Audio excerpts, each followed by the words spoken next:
Hello पिला माने सो केमिति अछंती आपण माने स्वागत करूची मु तमरो से सुंदर channel PSM power of science magic रे। तो पिला माने गत क्लास रे हम माने पढिथिले केउझर भुइया संप्रदाय लोकक विषय रे। हम केउझर भुइया संप्रदाय लोकक विषय हम माने पढिथिले। सेहितरे हम डिटेल रे हम जानिथिले जे केउझर माने आम राज्य रे केवल राजा राजा माने केवल ये करथिले माने विद्रोह करथिले ताहा नुहे आदिवासी माने भी कौनसी भी त्रुटि छाड़ी नथिले किंतु बहुत किछ त्रुटि छाड़ी ଦେଇଥିଲେ। केमिति दी 5 टका मुंड 3000 5000 टका देला बेलକୁ जे तांको सपोर्ट करथुला से तांकरी आगे मार दोथले भली की तापर पैसा नहीं फेरार। हम केउझर भुइया संप्रदाय मानकर गतकाली जहाँ भी किछि हेइतला सेटा हम गत क्लास में डिस्कशन करथिले। तो जदि देखिना किछ समय पर एठी आई बटन नोट पळे आछियो सेठी जाई देखि दे पारियो इजीली। तो आज आम से पढ़िया कोल्ह संप्रदाय लोक जो मैंने कि तिले भी पछेरेनी से देख निज बुद्धि बल से कौन करते तुम निजे देख तुम फिल हवा दरकार ना से केते बुद्धिमान लोक थे केते से कौन साहसी लोक थे है। तो ये बिना डेरी नक फटाफट आम आरंभ करदे। आज तुम विषय पे पूरा सरीज है तुम विषय आज सरीज अल्प किसी पेज अच्छी बेसी पेज भी नहीं ना एमानकर 1857 मसीहार सिपाही विद्रोह सहित घनिष्ठ संपर्क अच्छी केमिति अच्छी सेटा हमें नेक्स्ट ए टिके समय पर जानि जिया हला। तो फर्स्ट ऑफ ऑल आछि कोल्ह विद्रोह रे कोन हेतिला मयूरभंजवासी इंग्रज मानक सह भल संपर्क रखिथिले काई रखिथिले जानिथियो गत क्लास रे कहिथिनि 1810 रे इंग्रज शासक केटा त्रिविक्रम भंज को मयूरभंज राजा रूपे स्वीकार कले है। भल संपर्क अच्छी इजिली राजा करदेले। मृत्यु पर पुत्र जदुनाथ भंज राजा को स्वीकृति पाइले है। तो पहले से मयूरभंज जो जगार आदिवासी विभिन्न प्रकार रोते किए फेमस थे देख भितर कोल्ह सांताल और भूमिज प्रभृति प्रधान थे सब गोटे जाति है सब गोटे जाति घटनाक्रमे कोल्ह संप्रदाय इंग्रज विरोधी विद्रोह करथिले है। माने मयूरभंज वाला सहित इंग्रज वाला गभीर दोस्ती थिला किंतु पछरे ये इंग्रज वाला केबे ताकर कोनसी माने काम ठीक नै कोल्ह संप्रदाय लोक माने ताकर गोटे भूल से नोटिस करले जहा फल कि ताको पसंद आसलानी इंग्रज मानकर कार्यकलाप दैट्स व्हाई से कोन करले विरोधी हे गले कार इंग्रज मानकर आ विद्रोह आरंभ करदेले। देखो से कोन करले कोल्ह अधिकृत जमी को दखल करिया पे सिंह भूमि राजा उद्यम कले है। सिंह भूमि गोटे राजा थिला से सिंह भूमि गोटे राज्य थिला से राज्य राजा कौन कले ना कोल्ह माने जो जमी गुडी को जो अधिकृत कर रखथिले निज अंडर रखथिले ताकू से छड़े आने को चाहुथिले किए ना सिंह भूमि रो राजा का पाखरु कोल्ह मान पाखरु 1820 रे कोल्ह माने सिंह भूमि राजा घनश्याम सिंह को विरुद्ध विद्रोह करले। राजा विद्रोह दमन करि न पारी इंग्रज शासकों सहायता लड़िले विद्रोह दमन हैला। बामन घाटी जमीदार मयूरभंज राजा नियंत्रण स्वाधीन रहा चाहिए अपर पक्ष राजा जमीदार को समस्त प्रकार क्षमता और अधिकार वंचित करने चाहिए। यह विवाद जमीदार को कोल्ह माने समर्थन कले है। मयूरभंज राजा कहला नहीं मयूरभंज बामन घाटी जमीदार जे थिले से कहला नहीं मु इंडिपेंडेंट रहिबी मु मते मो मुंड ऊपर जे कारी हाथ न रो है। तो सी चाहती सी जदि भी जमीदार से माने से राजा अंडर रहा कथा बट सी निजे मना कर मु राजा अंडर रही ना एटा कौन नाक भर बस हाँ। तो से हमको मना कले जे ता भितरे राजा अंडर मु रही नहीं मु मोर स्वाधीन भाव में टैक्स फैक्स सब वसूल करी मु निज इच्छा मु रही मु कौन से राजा वाजा अंडर रही राजा को एटा पसंद आसलानी। तो राजा कौन कले एमानक या हाथ सब किसी क्षमता गुड़े सब नहीं चेष्टा कले जोटा कि କୋଲ ମାନଙ୍କର କଣ ବୁଦ୍ଧି ସୁଦ୍ଧି ବହୁତ କମ। ଏଇଠି ପ୍ରମାଣିତ କରିଦେଲେ ଦେଖ। ଏଇ ବିବାଦରେ ଜମିଦାରକୁ କୋଲ ମାନେ ସମର୍ଥନ କଲେ। ଆରେ ବାବା ଜମିଦାର ଡିପାର୍ଟମେଣ୍ଟ ଜମିଦାର କାମ ହଉଛି ସେଇୟା ଯେ ଲୋକମାନେ ଯୋଉ ଚାଷ ବାସ କରୁଛନ୍ତି ତାଙ୍କ ପାଖରେ ଯୋଉ ଜମି ଅଛି ସେ ଜମିରୁ ପଇସା ଇନକମ କରିବି ପଇସା କଲେକ୍ସନ କରିକି ରାଜାଙ୍କ ହାତରେ ଥପାକ କରିକି ପଳେଇ ଆସିବେ। କିନ୍ତୁ ଜମିଦାର କହୁଛି ନାଇଁ ସବୁ ପଇସା ମୁଁ ରଖମି ତୁ ରାଜା ତୁ ମୁଁ ତତେ ଚିହ୍ନି ନାହିଁ ହେଲା ଆଉ ତୋର କୌଣସି ଅଧିକାର ନାହିଁ ମୋ ଉପରେ ହକ ଜମେଇବାର। ଏଇ ସବୁ ଜିନିଷ ଯଦି ତମେ କରିବ ଆଉ ତାହେଲେ କେମିତି ହବ ଅଭିଅସଲି ଏଟା ଯିଏ ହେଲେ କି ରାଜା ରାଗିବ କାହିଁକି ରାଜାର ସେଟା ଗୋଟେ ଡିପାର୍ଟମେଣ୍ଟ। ରାଜାର ସେଟା ଗୋଟେ ଡିପାର୍ଟମେଣ୍ଟ ଯେ ରାଜା କୁ ସମୟ ନାହିଁ ବା ରାଜାର ଅ ରାଜାକୁ ଭଲ ଲାଗେନି ସେ ଘର ଘର ବୁଲିକି ରାଜସ୍ଵ କର ମାଗିବ। ତ ସେ ରାଜସ୍ଵ କର ବା ସେ ଜମି କର ମାଗିବ କିଏ ନା ଜମିଦାର ମାଗିବ। ତ ସେଇଟା ତାର ଡିପାର୍ଟମେଣ୍ଟ ଥିଲା। ବଟ ଜମିଦାର ଏଇଠି ନିଜେ କହୁଛି ନାଇଁ ମୁଁ ରାଜା ଅଣ୍ଡର ରହିବିନି ମୁଁ ମୋର ଏକଲା ଚଳେଇବି। ଆଉ ତ ଯିଏ ତତେ ଅଧିକାର ଦେଇଛି ତ ଅଭିଅସଲି ସିଏ ତୋ ପାଖରୁ ଅଧିକାର ନେଇ ବିି ଆସିପାରିବ ଫେରେଇ ଆଣିପାରିବ। ସେଇୟା ହେଲା ଏଇଠି ରାଜା କଣ କଲେ ନା ଜମିଦାର ପାଖରୁ ସମସ୍ତ ପ୍ରକାର କ୍ଷମତା ଫେରେଇ ଆଣିଲେ। ଏଇଠି କୋଲ ମାନେ କଣ କଲେ ଜମିଦାରଙ୍କୁ ସମର୍ଥନ କଲେ ଯେ ନାଇଁ ଜମିଦାରଙ୍କର ଏଇ ଯୋଉ ନିଷ୍ପତ୍ତିଟା ଅଛି ଠିକ ଅଛି ରାଜା ଭୁଲ। ଆଉ ଏତେବେଳେ ଏଇଠି ଏତେବେଳେ ଦ୍ଵନ୍ଦ ଯେତେବେଳେ ହେଇଗଲାଣି ଯୁଦ୍ଧଟା ହବା ଥୟ ଆଉ କଣ ନା କଣ ଦେଖିବା। 1831 ଡିସେମ୍ବର ମାସରେ ଇଂରେଜ କମିଶନର ଷ୍ଟକୱେଲ ରାଜା ଓ ବାମନ ଘାଟି ଜମିଦାରଙ୍କ ବିବାଦରେ ସମ୍ମିଧାନ କରିବାକୁ ବାଲେଶ୍ଵର ଡକାଇଲେ। କିଏ ଇଂରେଜ କମିଶନର। ଆଲୋଚନା ବିଫଳ ହେଲା କାହିଁକି କୋଲ ମାନେ ପୁଣି ବିଦ୍ରୋହ କଲେ। ନାଇଁ ଆମେ ଜମିଦାର ପକ୍ଷରେ ଅଛୁ ଜମିଦାର ଯାହା କହୁଛନ୍ତି ଠିକ। ପୁଣି ରାଜାଙ୍କ ପଟରେ ବି କିଛି ଦଳ ଥିବେ ନା। ନାଇଁ ରାଜା ଯାହା କହୁଛନ୍ତି ଠିକ ଏଇଭଳିଆ ସବୁ ଚାଲିଲା। ଷ୍ଟକୱେଲ ରାଜାଙ୍କୁ ବଳ ପ୍ରୟୋଗ ପୂର୍ବକ ବିଦ୍ରୋହ ଦମନ କରିବାକୁ ନିର୍ଦ୍ଦେଶ ଦେଲେ। ରାଜାଙ୍କୁ କହିଲେ ତମେ ବଳ ପ୍ରୟୋଗ କର ତମ ରାଜ୍ୟ ଆମେ କି ଜାଣୁନ ଆମେ ଏତେ କିଛି ଚାହୁଁନ ହେଲା ଆମର କିନ୍ତୁ କାମ ହବା ଦରକାର ଫଟାଫଟ ତମେ ଇଏ ଝଗଡା ମଗଡା ଯାହା ଅଛି ତମେ ସର୍ଟ ଆଉଟ କର। ଆମେ କିଛି କରିପାରିବୁନି ଆମକୁ କିନ୍ତୁ କାମ ହାସିଲ କରିବାର ଅଛି। ହେଲା ବଙ୍ଗ ସରକାର ଥମାସ ୱିଲକିନସନ୍ଙ୍କୁ ବିଦ୍ରୋହର ତଦନ୍ତ କରିବାକୁ ନିର୍ଦ୍ଦେଶ ଦେଲେ। କାହିଁକିନା ଇଂରେଜ ମାନେ ବି ଏତେ ବି ଚଣ୍ଡାଳ ନୁହନ୍ତି ନା ସେମାନେ ବି ଜାଣିଛନ୍ତି ରାଜା ହାତର କାମ ନୁହେଁ। ତ ରାଜାକୁ ମେଣ୍ଟେନ କରିବ କିଏ ନା ଥମାସ ୱିଲକିନ ସନ୍ ହେଲା ମାନେ ସେ ରାଜାଙ୍କର ପ୍ରତ୍ୟେକ ବିଟ କୁ ସେ ନୋଟିସ କରିବେ।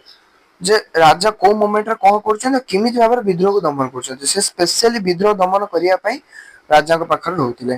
ୱିଲକିନସନ୍ ବିଦ୍ରୋହ ଦମନ କରିବାକୁ ବଙ୍ଗ ସରକାରଙ୍କୁ ପରାମର୍ଶ ଦେଲେ। ହୁଁ ସରକାରଙ୍କ ହସ୍ତକ୍ଷେପ ଫଳରେ ମାଧବ ଦାସ ମହାପାତ୍ର ବାମନ ଘାଟିର ଜମିଦାର ହେଲେ। ସରକାରଙ୍କର ଏହି ନୀତିକୁ ଷ୍ଟକୱେଲ ପସନ୍ଦ କଲେ ନାହିଁ। ପୁରା ତ ତମେ ତ ଜମିଦାରୀ ଚାକିରି ହିଁ ଖାଇଦେଲ ପୁଣି ଆଉ ଗୋଟେ କୋଉ ନୂଆ ଲୋକ ଦେଇଦେଲ। ଆରେ ସେ ଜମିଦାରୀ ପ୍ରଥା ଉଠେଇବାର ଥିଲା ତମେ ତ ଆହୁରି ଆଡ କରିଚାଲିଛ। ତ ଏଇଟା ଷ୍ଟକୱେଲକୁ ନିହାତି ପସନ୍ଦ ହେଲାନି। ଷ୍ଟକୱେଲ ସେଠି କଣ କଲେ ଫଳରେ ସେ 1832ରେ ନିଜ ପଦବୀରୁ ଇସ୍ତଫା ବି ଦେଇଦେଲେ ଯେ ହେଇ ୟାଙ୍କ ଟେନସନରେ ରହିବୁ ୟାଙ୍କ ଟେନସନ ଭାଇ ଅଧେ ନିଦ ହଉନି ୟାଙ୍କ ପୁଣି ଇଏ ଉପରୁ ଉପରୁ ନୂଆ ନୂଆ ଜୁଟେଇ ଯାଉଛି ଭାକ୍ ୟାଙ୍କ ଆଡେ ରହିବାର ନାହିଁ। 1832ରେ ସେ ସେଥିପାଇଁ ନିଜ ଚାକିରିରୁ ଇସ୍ତଫା ଦେଇଦେଲେ କିଏ ଷ୍ଟକୱେଲ। କୋଲ ମାନେ ପୁଣି ହତ୍ୟା ଏବଂ ଲୁଣ୍ଠନ କାର୍ଯ୍ୟରେ ମାତି ଉଠିଲେ। ସେମାନେ ବାରମ୍ବାର ବିଦ୍ରୋହରେ ଲିପ୍ତ ରହି ବହୁତ ଦୁର୍ଦ୍ଦଶା ଭୋଗିଲେ। ଅସନ୍ତୁଷ୍ଟ କୋଲ ମାନେ ଜମିଦାର ମାଧବ ଦାସ ମହାପାତ୍ରଙ୍କୁ ମାରିଦେବାକୁ ମଧ୍ୟ ଧମକ ଦେଲେ। ଏଇ ଯୋଉ ଏଇ ଯୋଉ ମାଧବ ଦାସ ମହାପାତ୍ର ଆଇଲେ ନା ସିଏ ପିଲେ ୟାଙ୍କ ପାଖରୁ ଟ୍ରେଣ୍ଡ ତ ସେ ରାଜାଙ୍କ ସମର୍ଥନ ହେଇଗଲା ଏଇ କୋଲ ମାନଙ୍କ ବିରୁଦ୍ଧ ହେଇଗଲା ବୁଝିପାରୁଛ କି ନାଇଁ। ଯାହା ଫଳରେ କି କୋଲ ମାନଙ୍କ ପାଖରେ କଣ ଜମିଦାର ଥିଲେ। ଏବେ ଜମିଦାର ବି ରାଜାଙ୍କ ସପୋର୍ଟରେ ହେଇଗଲେ କୋଲ ମାନଙ୍କ ଏଗେନଷ୍ଟ ହେଇଗଲେ। ତ ଅଭିଅସଲି କୋଲ ମାନେ ବିରୋଧ କରିବେ ଏବେ ମାଧବ ଦାସ ମହାପାତ୍ରଙ୍କୁ। କାହିଁକିନା ପୁରୁଣା ଲୋକଟା ଯିଏ ଥିଲା ସେ ୟାଙ୍କ ସପୋର୍ଟରେ ଥିଲା ବଟ ଏଇ ଯୋଉ ନୂଆ ଲୋକଟା ଆଇଲା ସିଏ ଆଉ ଶୁଣୁନି କାହାରି କଥା ବୁଝିପାରୁଛ କି ନାଇଁ। ମାଧବ ଦାସ ନରସିଂହଗଡକୁ ପଳାୟନ କଲେ କୋଲ ମାନେ ଏତେ ଆତଙ୍କ କରିଦେଲେ ଇଏ ଆଉ ରହିପାରିଲେ ନାହିଁ। ଏଇ ସୁଯୋଗରେ ମୟୂରଭଞ୍ଜ ରାଜା ସୈନ୍ୟ ମାନଙ୍କ ସହାୟତାରେ କୋଲ ମାନଙ୍କୁ ବାମନ ଘାଟିରୁ ତଡି ଏହାକୁ ନିଜ ଅଧୀନକୁ ଆଣିଲେ। ମାତ୍ର କୋଲ୍ହ ମାନେ ସେମାନଙ୍କର ବିଦ୍ରୋହ ଅବ୍ୟାହତ ରଖିଲେ। ୱିଲକିନସନ୍ ବଙ୍ଗ ସରକାରଙ୍କୁ ଏଥିରେ ହସ୍ତକ୍ଷେପ କରିବାକୁ ସୁପାରିଶ କଲେ ୱିଲକିନସନ୍ କହିଲେ ନାଇଁ ସାରେ ଆମେ ଦୂରୁ ଜୁହାର ହଉଛୁ ହେଲା ଆମେ ସାରେ ଏଇଠୁ ଖଣ୍ଡେ ବାଟ ଦୂରରେ ଆମେ ଗୋଟେ ମୁଣ୍ଡିଆ ମାରି ଦଉଛୁ ଆମ ପକ୍ଷେ ତ ଏଇ ଜିନିଷ ସମ୍ଭବ ନୁହେଁ।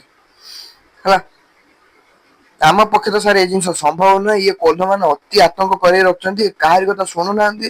ଆଉ ୟାଙ୍କ ଲିଡର କିଏ ବି ଧରା ପଡୁନି ଦ୍ୟାଟ୍ସ ହ୍ୱାଏ ଆପଣ ହିଁ ଆସିକି କଥା ବୁଝନ୍ତୁ। ସେଉଠୁ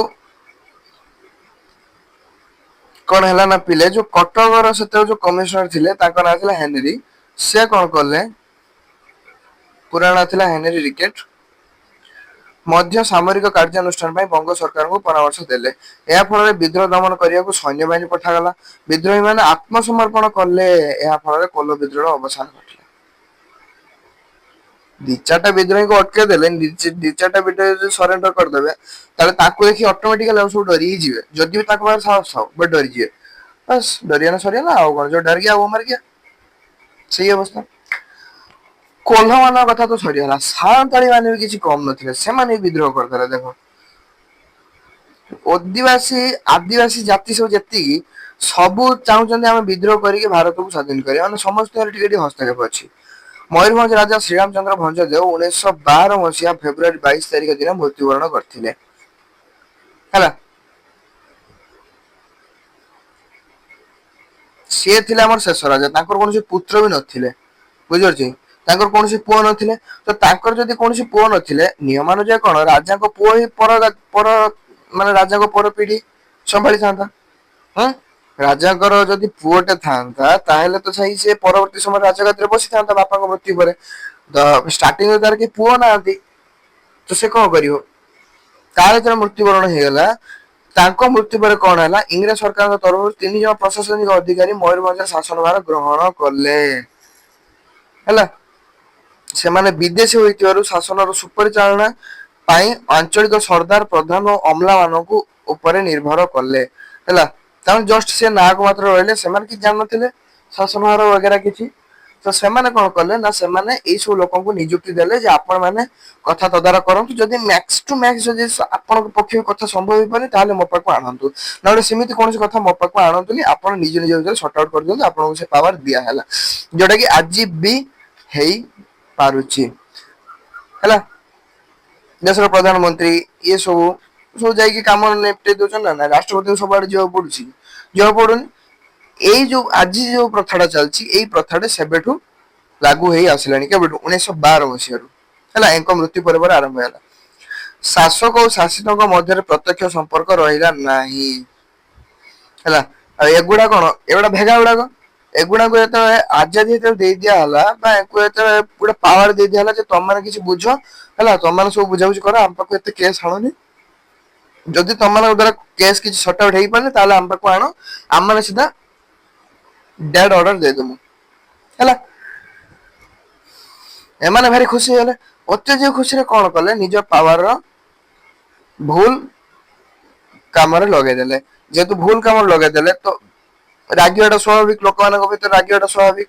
ଲୋକମାନେ କଣ କଲେ ଲୋକମାନେ ମଧ୍ୟ ନିଜ ରାଜ୍ୟରେ ବିଦେଶୀ ମୁଖ୍ୟଙ୍କୁ ସ୍ଵାଗତ କଲେ ନାହିଁ। କାହିଁକିନା ଏ ସବୁ ଫସାଦର ଜଳ ହଉଛି କିଏ ବିଦେଶୀ ଲୋକ।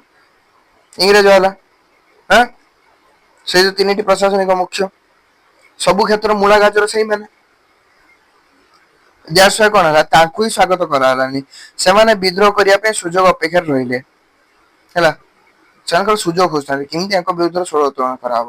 ଏଇ ବିଦ୍ରୋହ ସାଆନ୍ତରା ନେତା କଙ୍କା ମାଝୀ ଓ କାଳିଆ ମହାନ୍ତଙ୍କ ନେତୃତ୍ୱରେ ପରିଚାଳିତ ହୋଇଥିବାରୁ ଏହାକୁ ସାଆନ୍ତାଳ ବିଦ୍ରୋହ କୁହାଯାଏ। ହେଲା। ପିଲା ମନେ ରଖିବ ସାନ୍ତାଳ ବିଦ୍ରୋହର ଆମର ଲିଡର କିଏ କଙ୍କା ମାଝୀ ଆଉ କାଳିଆ ମହାନ୍ତି ହେଲା। ନିମ୍ନଲିଖିତ କାରଣ ଗୁଡିକ ସାନ୍ତାଳୀ ବିଦ୍ରୋହ ପାଇଁ ଦାୟୀ ଏମାନେ ଯୋଉ ସୁଯୋଗ ଖୋଜୁଥିଲେ ଇଏ ଇଂରେଜ ବାଲା ସେ ସୁଯୋଗ ବି ଦେଇଦେଲେ ଭେରାଇଟି ଭେରାଇଟି ଷ୍ଟେପସ ସବୁ ଫଲୋ କରିକି କଣ କଣ ଷ୍ଟେପ୍ ସେଗୁଡିକ ଦେଖ ଯାହା ଫଳରେ କି ସାନ୍ତାଳ ମାନେ ବି କୌଣସି ହେଳା କଲେନି ବିଦ୍ରୋହ ଆରମ୍ଭ କରିଦେଲେ। ଦେଖ ତମମାନଙ୍କୁ ନିଜେ ଭାରି ଖୁସି ଲାଗିବ ଦେଖ ଦେଖ। ଭଞ୍ଜ ଶାସନ କାଳରେ ସର୍ଦ୍ଦାର ପ୍ରଧାନ ମୁଖିଆ ଓ ଛାଟିଆ ମାନେ ରାଜସ୍ୱ ଆଦାୟ କରୁଥିଲେ। ଏସବୁ ଗୋଟେ ଗୋଟେ ଡିପାର୍ଟମେଣ୍ଟ ସର୍ଦାର ଗୋଟେ ଡିପାର୍ଟମେଣ୍ଟ ପ୍ରଧାନ ଗୋଟେ ଡିପାର୍ଟମେଣ୍ଟ ମୁଖିଆ ଗୋଟେ ଡିପାର୍ଟମେଣ୍ଟ ଛାଟିଆ ସବୁଠାରୁ ନିମ୍ନ ସ୍ତର ଡିପାର୍ଟମେଣ୍ଟ ଯାହା ହାତରେ କିଛି ପାୱାର ଥିଲା ମାନେ ତା ହାତରେ କଣ ଲୋକମାନଙ୍କର ନର୍ମାଲ ପାୱାର ଥିଲା। ଛାଟିଆ ଉପରେ ରହୁଥିଲା ମୁଖିଆ ମୁଖିଆ ଉପରେ ରହୁଥିଲା ପ୍ରଧାନ ଉପରେ ରହୁଥିଲା ସର୍ଦାର ହେଲା। ହୁଁ ଏଇ ତମ ସ୍କୁଲରେ ତମ ଉପରେ କିଏ ମନିଟର ମନିଟର ଉପରେ କ୍ଲାସ ଟିଚର କ୍ଲାସ ଟିଚର ଉପରେ ହେଡମାଷ୍ଟର ନା କି ହେଡମାଷ୍ଟର ଉପରେ ଚେୟାରମ୍ୟାନ ସେଇଭଳିଆ କଥା। ସବୁଠାରୁ ଲୋୟର डिपार्टमेंट हूँ मॉनिटर ओके से भाया ସେମାନେ ସଂଗୃହୀତ ରାଜସ୍ୱର କେତେକ ଅଂଶ ନିଜ ପାଇଁ ରଖି ଅବଶିଷ୍ଟାଂଶ ଜମା ଦେଉଥିଲେ। ଶସ୍ୟ ହାନି ହେଲେ ମଧ୍ୟ ରାଜସ୍ୱ ଆଦାୟ ହେଉଥିଲା। ରାଜସ୍ୱ ଦେଇ ନ ପାରିଲେ ଆଦାୟକାରୀ ମାନେ ଲୋକମାନଙ୍କର ଗୋ ମହିଷା ଆଦି ପଶୁ ବିକ୍ରି କରି ଦେଉଥିଲେ। ମାନେ ଯିଏ ବି ଆଦାୟ କରୁଛି ରାଜସ୍ୱ ସେ କହୁଛି ତମେ ଯେମିତି ହେଲେ ପଇସା ଦିଅ, ଯଦି ପଇସା ନ ଦେଇ ପାରୁଛ, ଯଦି ରାଜସ୍ୱ ଦେଇ ନ ପାରୁଛ, ତମ ଗାଈ ଗୋରୁ ମଇଁଷି ଯାହା ବି ରଖୁଛ ସେଗୁଡା ସବୁ ଆମକୁ ଦେଇଦିଅ। ଦେଖିଲା ବେଳେ ସେମାନଙ୍କର ବାସଗୃହରେ ମଧ୍ୟ ତାଲା ପକେଇ ଦଉଥିଲେ, ପଇସା ଦିଅ ତାପରେ ଘରେ ରହିବ, ନହେଲେ ଚାନ୍ସ ନାହିଁ। ଏଇଟା ଥିଲା ପ୍ରଥମ ରିଜିନ ଯାହାଫଳରେ ସେମାନେ ବିଦ୍ରୋହ କରିବାକୁ ଧୀରେ ଧୀରେ ନିଆଁଟି ଏବେ ଧୀରେ ଧୀରେ ଲାଗୁଛି। ତାପରେ ଟିକେ ଟିକେ ନିଆଁଟା ଜଳି ଆସିଲେ ତ ଘିଅଟା ପଡିବ ନା। ଏଠି ଦେଖ ଘିଅ କେତେବେଳେ ପଡୁଛି, ଦେଖ ମୁଁ ତମ ଆପେ କହିବି ଦେଖ ଘିଅ କେତେବେଳେ ପଡୁଛି। ମତେ କହିବା ବି ଦରକାର ନାହିଁ, ତମେ ଆପେ ଜାଣିଯିବ ଘିଅ କୋଉ ଟାଇମରେ ପଡିବ। ତାପରେ ଦେଖ ଅମଲା ମାନଙ୍କ ଅବହେଳା। ଅମଲା ମାନେ ଦେଖ ଏଠି କଣ କଲେ। ରାଜାଙ୍କ ଶାସନ କାଳରେ ଅମଲା ମାନେ ବାହାର ଅଞ୍ଚଳର ଲୋକ ଥିଲେ। ରାଜାଙ୍କ ପରେ ଇଂରେଜ ମାନଙ୍କ ଶାସନ କାଳରେ ଏମାନେ ତାଙ୍କର କର୍ତ୍ତବ୍ୟର ଅବହେଳା କଲେ। ତାଙ୍କର ଯୋଉ ଡିପାର୍ଟମେଣ୍ଟ ଥିଲା ସେ ଡିପାର୍ଟମେଣ୍ଟରେ ସେମାନେ ନାଜାୟଜ ଫାଇଦା ଉଠେଇଲେ ହେଲା। ପରବର୍ତ୍ତୀ ସମୟରେ ତାଙ୍କ ଅବସ୍ଥା କଣ ହେଲା ଦେଖ, ସେମାନେ ଗରିବ ଆଦିବାସୀଙ୍କୁ ଭାରି ଶୋଷଣ କଲେ। ସେଥିପାଇଁ ସାଧାରଣ ଜନତା ଅସନ୍ତୁଷ୍ଟ ହେଲେ। ଏଟା ଆଉ ଟିକେ କାଠ ପକା ହେଲା, ଘିଅ ଦିଆହେଇନି ଏତେ, ଆଉ ଟିକେ କାଠଟା ଦିଆ ହେଲା। ତାପରେ ଆସିଲା ସମାଜରେ ଶ୍ରେଣୀ ବିଭାଗ। ଧୀରେ ଶୁଖିଲା ପତ୍ର ପଡୁଛି। ସମାଜରେ ଶ୍ରେଣୀ ବିଭାଗ କଣ କଲେ, 1917ରେ ସାନ୍ତାଳ ବିଦ୍ରୋହ ପୂର୍ବରୁ ସମାଜର ମୁଖ୍ୟତଃ ଦୁଇ ଶ୍ରେଣୀର ଲୋକ ଥିଲେ। ସେମାନେ ହେଲେ ଶୋଷକ ଆଉ ଶୋଷିତ। ଶୋଷକ କିଏ, ଏ ପ୍ରଧାନ ଇଏ ସର୍ଦ୍ଦାର ମାଲିକ, ଏଇ ମାନେ ସବୁ ଅମଲା, ଏଇ ସବୁ ମାନେ କଣ କରୁଥିଲେ, ଶୋଷକ ମାନେ ଯିଏ ଶୋଷଣ କରେ, ଦ୍ୟାଟ୍ସ ନୋନ୍ ଏଜ ଶୋଷକ। ଆଉ ଯାହା ପାଖରୁ ଶୋଷଣ କରାଯାଏ ଦ୍ୟାଟ୍ସ ନେମ୍ ଇଜ ଶୋଷିତ ହେଲା। ଯିଏ ଶୋଷଣ କରେ ବା ଯିଏ ହଇରାଣ କରେ ସେ ହଉଛି ଶୋଷକ, ଆଉ ଯିଏ ହଇରାଣ ହୁଏ ବା ଯାହା ପାଖରୁ ଶୋଷଣ କରାଯାଏ ସେ ହଉଛି ଶୋଷିତ। କହିଲ ଉଚ୍ଚ ଶ୍ରେଣୀ ଧନିକ ଗୋଷ୍ଠୀ ଥିଲେ ଶୋଷକ। ତାଙ୍କ ପାଖରେ ପଇସା ଅଛି, ପଇସା ଅଛି ମାନେ କଣ, ଇଂରେଜ ମାନଙ୍କ ଫେଭରାଇଟ ସେ। କହିଲା ତାଙ୍କ ପାଖରେ ଯେହେତୁ ପଇସା ଅଛି ସେ ଇଂରେଜ ବାଲାଙ୍କୁ ପଇସା ଦେଇପାରିବେ। ଆଉ ଇଂରେଜ ବାଲାଙ୍କୁ ପଇସା ସହିତ ମତଲବ, ତ ଯିଏ ପଇସା ଦେଇପାରିଲା ସେ ତାଙ୍କର, ବୁଝିପାରୁଛ ନାଇଁ। ତ ଧନିକ ଗୋଷ୍ଠୀ ମାନେ ସେତେବେଳେ ଯୋଉ ଥିଲେ, ଯୋଉ ରିଚ ଫ୍ୟାମିଲି ଯୋଉମାନେ, ସେମାନେ କଣ ଇଂରେଜ ମାନଙ୍କର ଥିଲା। ଇଂରେଜ ମାନେ ବି ତାଙ୍କ ଉପରେ ଭାରି ଖୁସି ଥିଲେ। କିନ୍ତୁ ଯୋଉ କୃଷକ, ଶିଳ୍ପୀ, ଗରିବ, ସାନ୍ତାଳ ଆଦିବାସୀ ଏମାନେ ଥିଲେ ଶୋଷିତ। କାହିଁକିନା ଏମାନଙ୍କ ପାଖରେ ପଇସା ହଉନଥିଲା। ଆଉ ଇଏ ଧନିକ ଲୋକମାନେ ଇଂରେଜ ମାନଙ୍କ ସାମ୍ନାରେ ନିଜର ପଛ ମଜବୁତ କରିବା ପାଇଁ ଏମାନେ କଣ କରୁଥିଲେ ନା, କୃଷକ, ଶିଳ୍ପୀ ଆଉ ଗରିବ ସାନ୍ତାଳ ମାନଙ୍କ ଉପରେ ବେଶୀ ଜୋର ପକଉଥିଲେ ଯେ ତମେ ପଇସା ଦିଅ, ଇଂରେଜ ବାଲାଙ୍କୁ ଆମେ ଦମୁ ହେଲା। ଏଇ କାମ କାହାର ଥିଲା, ଜମିଦାର ମାନଙ୍କର ଥିଲା। କିନ୍ତୁ ଏମାନେ ଆହୁରି ସହଜ ହେଇଯାଉଥିଲେ, ସହଜ କରିଦଉଥିଲେ କାମକୁ। ସମାଜରେ ଏଇ ବୈଷମ୍ୟ ସେମାନଙ୍କ ମଧ୍ୟରେ ଅସନ୍ତୋଷ ସୃଷ୍ଟି କଲା ହେଲା। ଏବେ ତ ହେଲା ଘିଅ ପକେଇବା, ଏବେ ଘିଅ ପକେଇବା କାମ ହେଲା। ଏବେ ଏମାନେ ଏତେ ପର୍ଯ୍ୟନ୍ତ ଧୀରେ ଧୀରେ ରାଗି ଆସୁଥିଲେ, ନିଆଁ ଏବେ ଜୁଲ ହେଇଗଲାଣି। ଏବେ ଇଂରେଜ ବାଲା ଫାଇନାଲ ଆଟେମ୍ପ୍ଟ କଲେ କଣ, ସେମାନେ ନିଆଁରେ ଘିଅ ପକେଇବା କାମ କଲେ। କଣ କଲେ ଦେଖ, ପ୍ରଥମ ବିଶ୍ୱଯୁଦ୍ଧ ବେଳେ ଇଂରେଜ ସରକାର ଫ୍ରାନ୍ସରେ କାର୍ଯ୍ୟ କରିବା ପାଇଁ ଆଦିବାସୀ ମାନଙ୍କୁ ପଠାଇବାକୁ ଚେଷ୍ଟା କଲେ।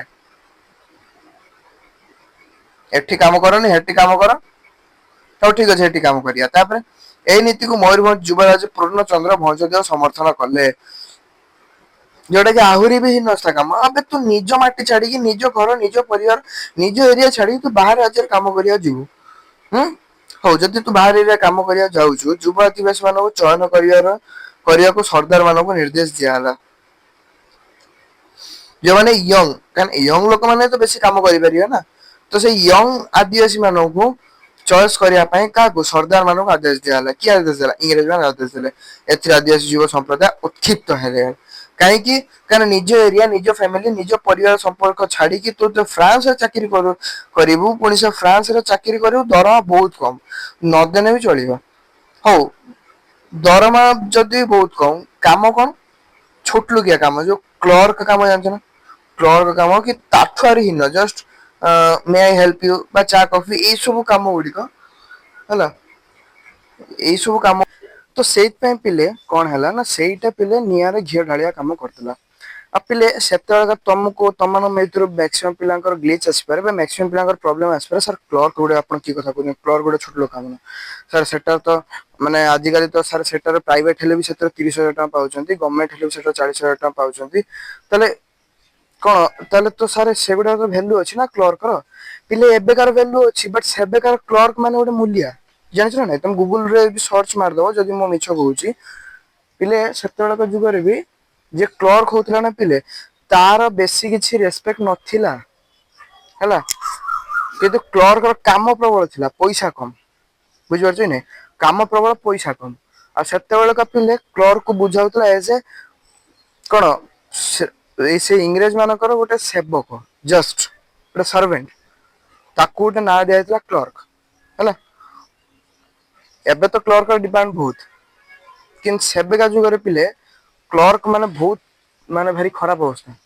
କ୍ଲର୍କ ପିଲେ ଯିଏ ହଉଥିଲା ଜାଣିଛ ଦ୍ୟାଟ୍ସ କଣ ହେଲା ଏଇ ଜିନିଷ ଟା ନିଆଁରେ ଘିଅ ଢାଳିଆ କାମ କରୁଥିଲା ଫଳରେ ଏବେ ଇଂରେଜ ମାନେ କଣ କଲେ ଯେତେବେଳେ ତାଙ୍କର ଉଦ୍ଧତମି ଯେତେବେଳେ ଅତି ଚରମରୁ ଚରମ ସୀମା ପହଞ୍ଚିଗଲା ତ ସେତେବେଳେ ସେମାନେ କଣ କଲେ ବିଦ୍ରୋହ ପାଇଁ ପ୍ରସ୍ତୁତି ଆରମ୍ଭ କରିଦେଲେ ତ ବିଦ୍ରୋହ ପାଇଁ ସେମାନେ ଯୋଉ ପ୍ରସ୍ତୁତି ଆରମ୍ଭ କରିଦେଲେ ତ ସେତେବେଳେ କଣ ହେଲା ନା ଇଂରେଜ ବାଲା ବିଦ୍ରୋହୀ ପାଇଁ ପ୍ରସ୍ତୁତ କରୁନଥିଲେ ଏଇ ଯୋଉ ଆମର କିଏ ଆଦିବାସୀ ମାନେ ହେଲା ଏଇ ଆଦିବାସୀ ମାନେ ମୟୂରଭଞ୍ଜରେ ଆଦିବାସୀ ମାନେ ବିଦ୍ରୋହ ପାଇଁ ଆରମ୍ଭ କରିଥିଲେ ପ୍ରସ୍ତୁତି ସେମାନେ କଣ କଲେ ଦେଖ ଆଦିବାସୀ ସମ୍ପ୍ରଦାୟ ଇଂରେଜ ବିରୋଧୀ ବିଦ୍ରୋହର ପରିକଳ୍ପନା କଲେ ସାଂସ୍କୃତିକ କାର୍ଯ୍ୟକ୍ରମ ଛଳରେ ସେମାନେ ଏକାଠି ହେଲେ ଗ୍ରାମ ମୁଖିଆ ମାନେ ନେତୃତ୍ୱ ନେଲେ ଯୁବକ ମାନେ ଘର ଘର ବୁଲି ବିଦ୍ରୋହର ବୀଜ ବୁଣିଲେ ହେଲା ଏଇ ସବୁ କାମ ଆରମ୍ଭ ହେଇଗଲା ଦେଖ ଧୀରେ ଧୀରେ ଏବେ ନାହିଁ ଏବେ ସୀମା ପାର ହେଇଗଲାଣି ଏବେ ବିଦ୍ରୋହ ତ କରିବାକୁ ପଡିବ ପରବର୍ତ୍ତୀ ସମୟରେ ଦେଖ ସେମାନେ କଣ କଲେ ସେମାନେ ସେଇଥିପାଇଁ ଦେଖ କଣ କଲେ ସାଧାରଣ ଜନତା ଇଂରେଜ ବିରୋଧରେ ସଂଗଠିତ ହେଲେ ତେଣୁ ଗାଁର କାଳିଆ ମହାନ୍ତ ବେତନଟର କଙ୍କା ମାଝୀ ଚିତ୍ରଡାର ନୟନ ସିଂହ ଓ ଭୀମ ମହାନ୍ତ ପ୍ରଭୃତି ନେତୃତ୍ୱ ନେଲେ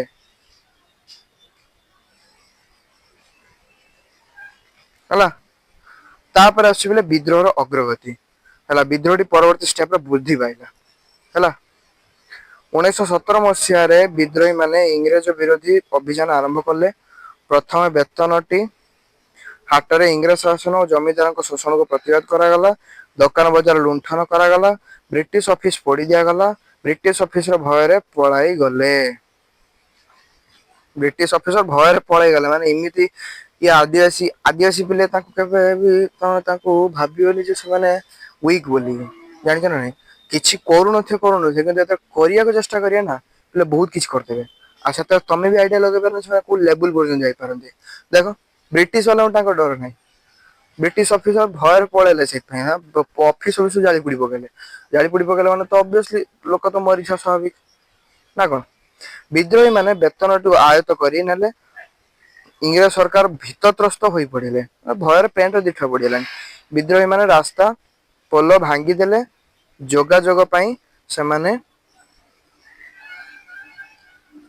ସେମାନଙ୍କର ସବୁ କିଛି ଟେକ୍ନୋଲୋଜିଆ କଣ ହେଲା ବିଫଳ ହେଇଗଲା ଯା ବିଦ୍ରୋହୀ ମାନେ କଙ୍କା ମାଝୀଙ୍କୁ ରାଜା କାଳିଆ ମହାନ୍ତଙ୍କୁ ପ୍ରଧାନମନ୍ତ୍ରୀ ନୟନ ସିଂଙ୍କୁ ସେନାପତି ଭାବେ ସର୍ବସମ୍ମତି କ୍ରମେ ନିର୍ବାଚିତ କଲେ କଙ୍କା କାଳିଆ ସରକାର ଗଠନ କରାଗଲା ଏ ସବୁ ଡିପାର୍ଟମେଣ୍ଟ ର ନେତୃତ୍ୱ ନେଇଗଲେ କିଏ ଆମର କଙ୍କା ମାଝୀ କିନ୍ତୁ ଯଦି ଏମିତି କଥା ତାହେଲେ ବିଦ୍ରୋହକୁ ଦମନ ବି କରିବାକୁ ପଡିବ ନା କାହିଁକିନା ବିଦ୍ରୋହକୁ ଦମନ ନ କଲେ ଇଂରେଜ ମାନଙ୍କୁ ତ ସେଠି ଥୟ ଧରିବା ରହିହବନି ଥୟ ଧରି ହବନି ତାହେଲେ କଣ କରିବା ବିଦ୍ରୋହ ଦମନ କରିବାକୁ ପଡିବ ତ ବିଦ୍ରୋହ ଦମନ କରିବା ପାଇଁ ଏବେ କଣ କଣ ପ୍ରୋସିଜିଅର ହଉଛି ସେଇଟା ଆମେ ଏବେ ଦେଖିବା ବିଦ୍ରୋହ ଦମନ ପାଇଁ ଇଂରେଜ ସରକାର ବି କିଛି ପ୍ଲାନିଂ କଲେ ସେ କଣ କଲେ ଦେଖ ଇଂରେଜ ସରକାର ବିଦ୍ରୋହ ଦମନ କରିବାକୁ ମୟୂରଭଞ୍ଜର ରାଜ ପରିବାର ଶରଣାପନ୍ନ ହେଲେ ହେଲା କାହିଁକିନା କେବଳ ଗୋଟେ ରାଜ୍ୟରେ ଯଦି କିଛି ଲୋକମାନେ ବିଦ୍ରୋହ କରୁଛନ୍ତି ବା କିଛି ବି ଆନ୍ଦୋଳନ କରିବାକୁ ଚାହୁଁଛନ୍ତି ତାହେଲେ ସେ ରାଜ୍ୟର ରାଜାଙ୍କ ପାଖରେ କେବଳ ସେଇ କାପାସିଟି ଥାଏ ଯେ ସେ ବିଦ୍ରୋହକୁ ଅଟକେଇ ପାରିବେ ହେଲା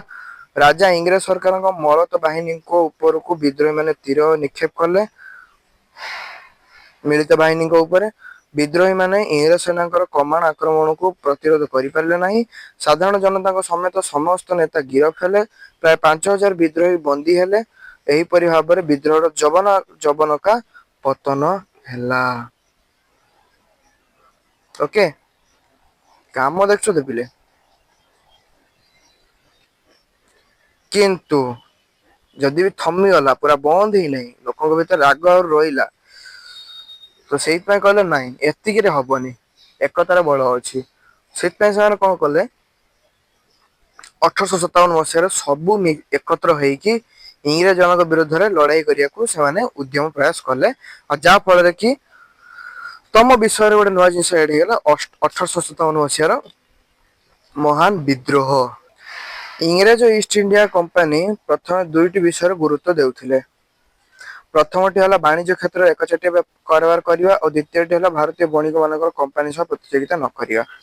ଇଂରେଜ ମାନେ ନିଜ ଦ୍ରବ୍ୟ ଗୁଡିକ ଅଧିକ ମୂଲ୍ୟରେ ବିକ୍ରି କଲେ। କମ୍ପାନୀ କଲିକତା, ଯୋଉଟା କି ଆଧୁନିକ କଲିକତା ନାମରେ ପ୍ରଚଳିତ, ବମ୍ବେ ଯୋଉଟା କି ଏବେ ମୁମ୍ବାଇ ନାମରେ ପ୍ରଚଳିତ, ଆଉ ମାଣ୍ଡ୍ରାସ ଯୋଉଟା କି ଏବେ ଚେନ୍ନାଇ ନାଁରେ ପରିଚିତ, ଏଇ ସବୁ ଜାଗାରେ ବାଣିଜ୍ୟ କୋଠି ନିର୍ମାଣ କରିଥିଲେ। ଠିକ ଅଛି। ବାଣିଜ୍ୟ କୋଠି ଓ ଦୁର୍ଗ ଗୁଡିକୁ ରକ୍ଷା କରିବା ପାଇଁ ଏବଂ ସାମ୍ରାଜ୍ୟର ସୁରକ୍ଷା ବିସ୍ତାର କରିବା ପାଇଁ କମ୍ପାନୀ ଏକ ସୈନ୍ୟ ବାହିନୀ ଗଠନ କଲେ। ହେଲା, ଯେଉଁ ଭାରତୀୟ ମାନେ ଏଇ ସୈନ୍ୟ ବାହିନୀରେ ଯୋଗ ଦେଲେ ସେମାନଙ୍କୁ ସିପାହୀ କୁହାଯାଉଥିଲା। 1857 ସେଇ ସିପାହୀ ମାନେ କମ୍ପାନୀ ଶାସନ ବିରୋଧରେ ବିଦ୍ରୋହ କରିଥିଲେ। ଏହି ବିଦ୍ରୋହ ପାଇଁ ନିମ୍ନଲିଖିତ କାରଣ ଗୁଡିକ ଥାଏ। ପୁଣି କିଛି ଭୁଲ କରି ବସିଲେ, ଯାହା ଫଳରେ ପୁଣି ବିଦ୍ରୋହ ଆରମ୍ଭ ହେଇଗଲା। ତାହେଲେ କଣ ସେମାନେ ସେ ଭୁଲ କରିଥିଲେ ଦେଖିବା। ତ ସେ ଭୁଲ ଗୁଡିକ ଉପରେ ପ୍ରଥମ ଭୁଲ ଥିଲା ରାଜନୈତିକ ବିଦ୍ରୋହ। ତ ରାଜନୈତିକ ବିଦ୍ରୋହ ଟା କେତେ ଦୂର ସାବ୍ୟସ୍ତ ହେଲା ସେଇଟା ବି ଦେଖିବା। ଇଂରେଜ ମାନେ ବାଣିଜ୍ୟ କରିବାକୁ ଆସି ଶାସନ ଡୋରି ଧରିବାର ଲକ୍ଷ୍ୟ ପୋଷଣ କରିଥିଲେ, ଏଇଟା ଆମେ ଦିଟା ଅଧ୍ୟାୟରେ ପଢିକି ଆସିଛେ। ଗୋଟିକ ପରେ ଗୋଟିଏ ଦେଶୀୟ ଶାସକଙ୍କୁ ଜୟ କରି ସାମ୍ରାଜ୍ୟ ବିସ୍ତାର କରିଚାଲିଲେ। ଏତଦ୍ ବ୍ୟତୀତ ୱେଲସଲଙ୍କ ସାମନ୍ତ ସନ୍ଧି ପ୍ରଥା ଓ ଡେଲ ହାଉସିଙ୍କ ରାଜସ୍ୱତ ଲୋପ ନୀତି ଅନେକ ଲୋପ ନୀତି ଦ୍ଵାରା ଅନେକ ଦେଶୀୟ ରାଜ୍ୟ ଇଂରେଜ ସାମ୍ରାଜ୍ୟଭୁକ୍ତ ହେଇଗଲା। ଆଉ ଏସବୁ ଜିନିଷ କଣ ଆମେ ଗତ ଅଧ୍ୟାୟରେ ଆମେ ଡିଟେଲରେ ପଢିଥିଲେ। ଏଇଟା ତୃତୀୟ ଅଧ୍ୟାୟ ଚାଲିଛି, ଦ୍ୱିତୀୟ ଅଧ୍ୟାୟ ପ୍ରଥମ ଅଧ୍ୟାୟରେ ଏଇ ସବୁ ଜିନିଷ ଉପରେ ଆମେ ଡିଟେଲରେ ପଢିଥିଲେ। ସେଇଥିପାଇଁ ବାରମ୍ବାର କହୁଛି ପିଲେ, ମୋ ଭିଡିଓ ସବୁ ଦେଖ, ତାହେଲେ ଜାଣିପାରିବ, ନହେଲେ ସେମିତି ତମକୁ ଦି ପଇସାର ଆଇଡିଆ ଆସିବନି। ବୁଝିପାରୁଛ କି ନାଇଁ? ମୋଗଲ ସମ୍ରାଟ ବାହାଦୁର ଶାହାଙ୍କୁ ଲାଲକିଲ୍ଲାର କୁତୁବ ମିନାରକୁ ପଠେଇ ଦିଆଗଲା ଦିଲ୍ଲୀରେ। ଅଯୋଧ୍ୟାକୁ ଇଂରେଜ ସାମ୍ରାଜ୍ୟରେ ମିଶାଇ ଦିଆଗଲା। ପେଶୱା ଦ୍ୱିତୀୟ ବାଜିରାଓଙ୍କ ମୃତ୍ୟୁ ପରେ ତାଙ୍କ ପୋଷ୍ୟପୁତ୍ର ନାନା ସାହେବଙ୍କ ଭତ୍ତା ବନ୍ଦ କରିଦିଆଗଲା। ଯା, ପୋଷ୍ୟପୁତ୍ର ନା, ନିଜ ପୁତ୍ର ହେଇଥିଲେ ଠିକ ଥାନ୍ତା। ପୋଷ୍ୟପୁତ୍ର, ଅବଭିୟସଲି ଭତ୍ତା ବନ୍ଦ କରିଦିଆଗଲା। ଏଇଟା ଥିଲା ପ୍ରଥମ ରିଜିନ, ରାଜନୀତି କେସରେ ଏଇ ସବୁ ହସ୍ତକ୍ଷେପ କଲେ। ତାପରେ ଆସିଛି ପିଲା କଣ, ସାମାଜିକ କାରଣ। ସାମାଜିକ କାରଣ କଣ ଥିଲା ଦେଖ। ଇଂରେଜ ଶାସନ ପୂର୍ବରୁ ଭାରତୀୟ ସମାଜରେ କେତେ ଗୁଡେ କୁସଂସ୍କାର ଥିଲା, ହେଲା, କିନ୍ତୁ କାହାରିକି ହଟେଇବାର ଦମ ନଥିଲା, କାହିଁକିନା ଲୋକମାନଙ୍କ ମାଇଣ୍ଡ ସେଟ ସେଇଭଳିଆ ହେଇଥିଲା। ବୁଝିପାରୁଛ କି ନାଇଁ? ଲୋକମାନଙ୍କ ମାଇଣ୍ଡ ସେଟ ସେଇଭଳିଆ ହେଇଥିଲା। ଇଂରେଜ ଶାସନ ସମୟରେ ସତୀ ପ୍ରଥା ଉଚ୍ଛେଦ କରାଯାଇଥିଲା। ବିଧବା ବିବାହର ପ୍ରଚଳନ ହେଲା। ଅନ୍ୟ ଧର୍ମ ଗ୍ରହଣ କଲେ ପୈତୃକ ସମ୍ପତ୍ତିରୁ ବଞ୍ଚିତ ହେବେ ନାହିଁ ବୋଲି ଆଇନ ହେଲା। ହେଲା ହେଲା ତ ରେଳଗାଡି ଚଳାଚଳ ଓ ଡାକତର ବ୍ୟବସ୍ଥା ପ୍ରାଚୀନ ସଂସ୍କୃତି ପ୍ରତି ଏକ ହସ୍ତକ୍ଷେପ ବୋଲି ଭାରତୀୟ ମାନଙ୍କ ମନରେ ଆଶଙ୍କା ହେଲା। ଏହା ଫଳରେ ଭାରତୀୟ ମାନଙ୍କ ମଧ୍ୟରେ ଇଂରେଜ ବିରୋଧୀ ମନୋଭାବ ସୃଷ୍ଟି ହେଲା। ତାପରେ ଆସିଲା ଧର୍ମଗତ କାରଣ। ଧର୍ମଗତ କାରଣ କଣ ଥିଲା ଦେଖ। ଧର୍ମଗତ କାରଣରେ ଏହା ଥିଲା, ଇଂରେଜ ଶାସନ କାଳରେ ପାଦ୍ରୀ ମାନେ ଲୋକମାନଙ୍କ ମଧ୍ୟରେ ଖ୍ରୀଷ୍ଟ ଧର୍ମ ପ୍ରତି ଆଗ୍ରହ ସୃଷ୍ଟି କଲେ। ଧର୍ମାନ୍ତର ମାନେ ପୈତୃକ ସମ୍ପତ୍ତି ପ୍ରଭାବିତ ନ ହେବା ପାଇଁ ଆଇନ ପ୍ରଣୀତ ହେଲା। ହିନ୍ଦୁ ମାନେ ସେମାନଙ୍କର ମୌଳିକ ଧର୍ମ ପ୍ରତି ଏହା ଅବାଞ୍ଛିତ ହସ୍ତକ୍ଷେପ ବୋଲି ଅସନ୍ତୁଷ୍ଟ ହେଲେ। ଧର୍ମ ବିଷୟରେ ବି ସେମାନେ ହାତ ପୁରେଇବା ଆରମ୍ଭ କରିଥିଲେ, କି ତମ କାମ ତ ଥିଲା ପଇସା ସଂଗ୍ରହ କରିବା, ପଇସା କଲେକ୍ସନ କରିବା, ଧର୍ମ ମାମଲାରେ ତମ ହାତ ପୁରେଇବାର ଅଧିକାର କିଏ ଦେଲା ତମକୁ? ଏଇ ଜିନିଷ ଟା ବି ସେମାନଙ୍କୁ ବହୁତ କ୍ଷୁବ୍ଧ କରିଥିଲା, ବହୁତ ତାଙ୍କୁ ବାଧିଥିଲା ଜିନିଷଟା, ହେଲା। ଏବେ ପିଲେ ଧୀରେ ଧୀରେ ଘିଅ ପୋଡୁଛି, ହେଲା, ଘିଅ ଏବେ ଧୀରେ ଧୀରେ ପୋଡୁଛି, ବେଶୀ ପୋଡିନାହିଁ ଘିଅ। ଘିଅ ଏବେ ଧୀରେ ଧୀରେ ପୋଡୁଛି। ଘିଅ ପୋଡିବାର ନେକ୍ସଟ କାରଣ ହେଲା କଣ, ସାମରିକ କାରଣ। ସାମରିକ କାରଣ ଦେଖ କଣ ହେଲା, ଏମାନେ ଦେଶର ସୁରକ୍ଷା ପ୍ରତି ବହୁତ କିଛି ଅଗ୍ରସର ହେଇଥିଲେ। ଦେଖ କେମିତି ଅଗ୍ରସର ହେଇଥିଲେ, ମଜା ନେଇଯିବ ଦେଖ। ଇଂରେଜ ଶାସନ କାଳରେ ସିପାହୀ ମାନଙ୍କୁ ନଗଣ୍ୟ ଦୃଷ୍ଟିରେ ଦେଖା ହଉଥିଲା, ମାନେ ଅତି ଛୋଟ ଲୋକ, ହେଲା, ଅତି ଛୋଟ ଲୋକ। ମାନେ ଦେଖ ଏବେ ଏମାନଙ୍କର ଡିମାଣ୍ଡ ପ୍ରବଳ, ହେଲା, ମୁଁ ମନା କରୁନି, ମୁଁ ବି ଭାରି ସମର୍ଥନ, ହେଲା, ମୁଁ ବି ସମର୍ଥନ ବା ମୋର ବି ଗୋଟେ ଯୁଗରେ ଡ୍ରିମ ଥିଲା ଦେଶ ପାଇଁ କିଛି କରିବା, ଦେଶ ପାଇଁ ଗୋଟେ ସୈନ୍ୟ ହବା ବା କ୍ଲର୍କ ଚାକିରି କରିବା ବା ଏନିଥିଙ୍ଗ। ବଟ୍ ପିଲେ ଏବେକା ଯୁଗ କଥା ମୁଁ ଉଠଉ ନାହିଁ।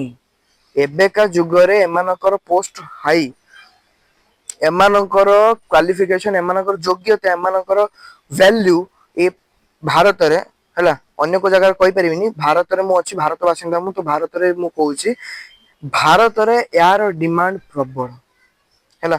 ଭାରତରେ ଏଙ୍କୁ ଗୋଟେ ଉଚ୍ଚ ନଜରିଆରେ ଦେଖାଯାଏ। ବଟ୍ ସେ ଯୁଗରେ ସେମିତି ନଥିଲା। ଏବେକା ଯୁଗରେ ଯୋଉ ଘର ପୋଛିବା ପାଇଁ ତମର ଯୋଉ ଲୋକ ଆସୁଛନ୍ତି, ଏବେକା ଯୁଗରେ ତମେ ତାଙ୍କୁ ଯୋଉଭଳିଆ ରେସପେକ୍ଟ ଦଉଛ, ସେବେକା ଯୁଗରେ ତାଙ୍କୁ ସେଇଭଳିଆ ରେସପେକ୍ଟ ମିଳୁଥିଲା। କିନ୍ତୁ କଣ କରିବେ, ପେଟ ପୁରିବାର ଅଛି। ହୁଁ, ପେଟ ପୁରିବାର ଅଛି। ଦ୍ୟାଟ୍ସ ହ୍ୱାଇ ସେମାନେ ସେଇ କାମ କରୁଥିଲେ। କାହିଁକିନା ଦେଖୁନ, ମୁଁ କାହିଁକି ତମକୁ କହୁଛି ସେତେବେଳେ କ୍ଲର୍କ ଟା ଏତେ ଛୋଟମୋଟିଆ କାମ ବୋଲି, ଏତେ ଛୋଟଲିଆ କାମ ମୁଁ କାହିଁକି କହୁଥିଲି ଦେଖ। ପିଲେ ଯୋଉ କ୍ଲର୍କ ଯୋଉ ଚାକିରିଟା ନଥାଏ, ପିଲେ କ୍ଲର୍କ ର ଯୋଉ ଚାକିରିଟା ଥାଏ, କ୍ଲର୍କ ଚାକିରିରେ କଣ ହଉଥିଲା ନା, ପିଲେ ଜଷ୍ଟ ଏ ସେକେଣ୍ଡ।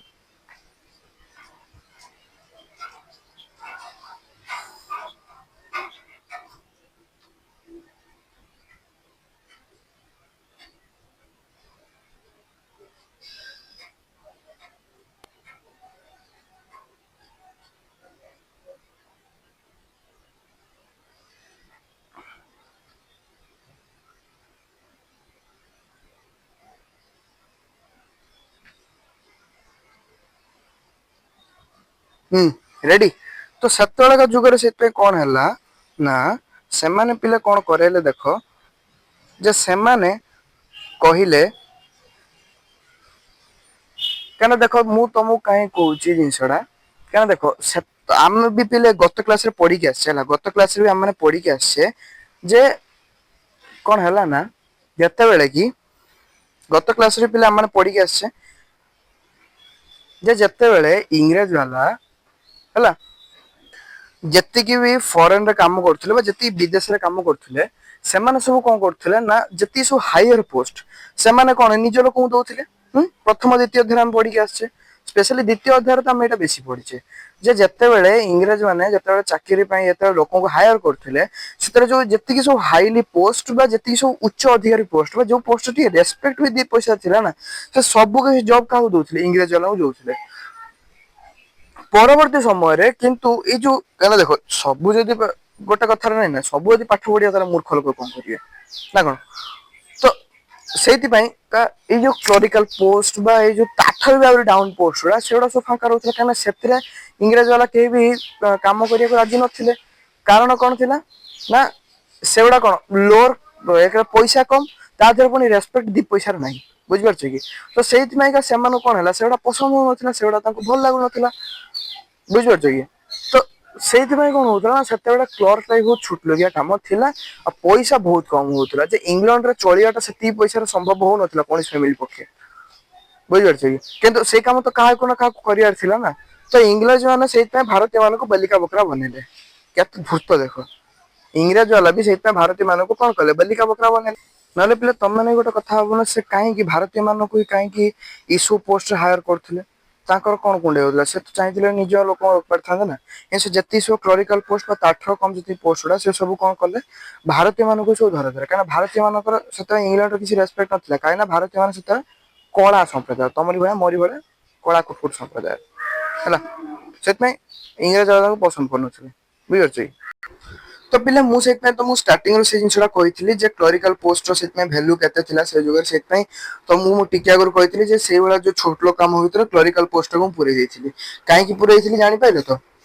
ପଛରେ ପୁଣି କହିବ ନା ସାର୍ ଆପଣ କି କଥା କହୁଛନ୍ତି, କ୍ଲରିକାଲ ପୋଷ୍ଟରେ ଏବେ ଲୋକ ଗୋଟେ ମିନିମମ୍ 40,000 ଟଙ୍କା ଦରମା ପାଉଛି, ଏନଫ୍। ଆପଣ ତ ସେତିକି ପାଉନଥିବେ, ନିଶ୍ଚୟ ମୁଁ ସେତିକି ପାଏନି, ବଟ୍ ଅବସ୍ଥା ସେତେବେଳେ ସେଇଆ ଥିଲା। କ୍ଲରିକାଲ ପୋଷ୍ଟରେ ଏବେ ଯେତିକି ରେସପେକ୍ଟ ଅଛି, ଲୋକମାନେ ସଚେତନ ହଉଛନ୍ତି, ସେଥିପାଇଁ ତାର ଏତେ ରେସପେକ୍ଟ ଅଛି। ସେବେକା ଯୁଗରେ ରେସପେକ୍ଟ ସୁଧୁ ନଥିଲା, ଦି ପଇସାର ରେସପେକ୍ଟ ନଥିଲା। ନହେଲେ ଇଂଲଣ୍ଡରେ ହିନ୍ଦୁ ମାନେ ଯାଇକି କାହିଁ ସେ କାମ କରୁଥିଲେ? ହିନ୍ଦୁ ମାନେ ତ ତାଠୁ ଅପର ଲେଭେଲ କାମ କରିପାରିଥାନ୍ତେ ନା ନାଇଁ? ପଏଣ୍ଟ ନା ନାଇଁ? ମତେ ଗୋଟେ କଥା କହିସାରେ, ଇତିହାସ ଆମକୁ ନିଜେ କହୁଛି, ଇତିହାସ ଆମକୁ ନିଜେ କହୁଛି ଯେ ହିନ୍ଦୁ ମାନେ ଯାଇକି ସେଇ କାମ କରୁଥିଲେ, କାହିଁ ତାଠୁ ହାୟର ପୋଷ୍ଟ କାହିଁ କଲେନି? ସେଇ କାମ ନହେଲେ ତାଠୁ ଲୋୟର କାମ କାହିଁ କରିବାକୁ ଚାହିଁଲେ? କାହିଁକିନା ଇଂଲଣ୍ଡ ବାଲା ଭାରତୀୟ ମାନଙ୍କୁ ମାନେ ଭାରି ଘୃଣା କରୁଥିଲେ, ନଫରତ ଥିଲା ତାଙ୍କର। ଆଉ ସେମାନେ କେବେ ଚାହୁଁନଥିଲେ ଯେ ସେ ଭାରତୀୟ ମାନଙ୍କ ଅଣ୍ଡରରେ ରହି କୌଣସି କାମ କରିବେ। ଭାରତୀୟ ମାନଙ୍କ ଅଣ୍ଡରରେ ରହି କାମ କରିବାଟା ଅର୍ଥ ଭାରତୀୟ ମାନଙ୍କୁ ଗୋଟେ ହାୟର ପୋଷ୍ଟ ଦେବା, ଷ୍ଟାର୍ଟିଂ ତାଙ୍କୁ ଦବା ହିଁ ନାହିଁ, ସେମାନଙ୍କୁ ନିଜ ଅଣ୍ଡରରେ ରଖିବା। ଦ୍ୟାଟ୍ସ ହ୍ୱାଇ ସେଇ ପୋଷ୍ଟ ଗୁଡା ସବୁ ରଖା ହେଲା, ଯାହାଫଳରେ କି ଇଂରେଜ ବାଲାଙ୍କ ଅଣ୍ଡରରେ ଭାରତୀୟ ରହିବ, ନା କି ଭାରତୀୟ ଅଣ୍ଡରରେ କୌଣସି ବି ଗୋଟେ ସିଙ୍ଗଲ ଇଂରେଜ ବି ରହୁ, ଯଦି ବି ସେ ଇଂରେଜର ଷ୍ଟାଣ୍ଡାର୍ଡ ବି ବହୁତ ଖରାପ ଥାଉ। କିନ୍ତୁ ଯେହେତୁ ସେ ଆମରି ବିରୋଧୀ ଲୋକ, ସେ କେବେ ବି କୋଉ ଭାରତୀୟ ଅଣ୍ଡର ରହିବ ନାହିଁ। ଇଂରେଜ ମାନଙ୍କର ଏଇଟା ଗୋଟେ ମୋଟୋ ହେଇଯାଇଥିଲା, ବୁଝିପାରୁଛ କି?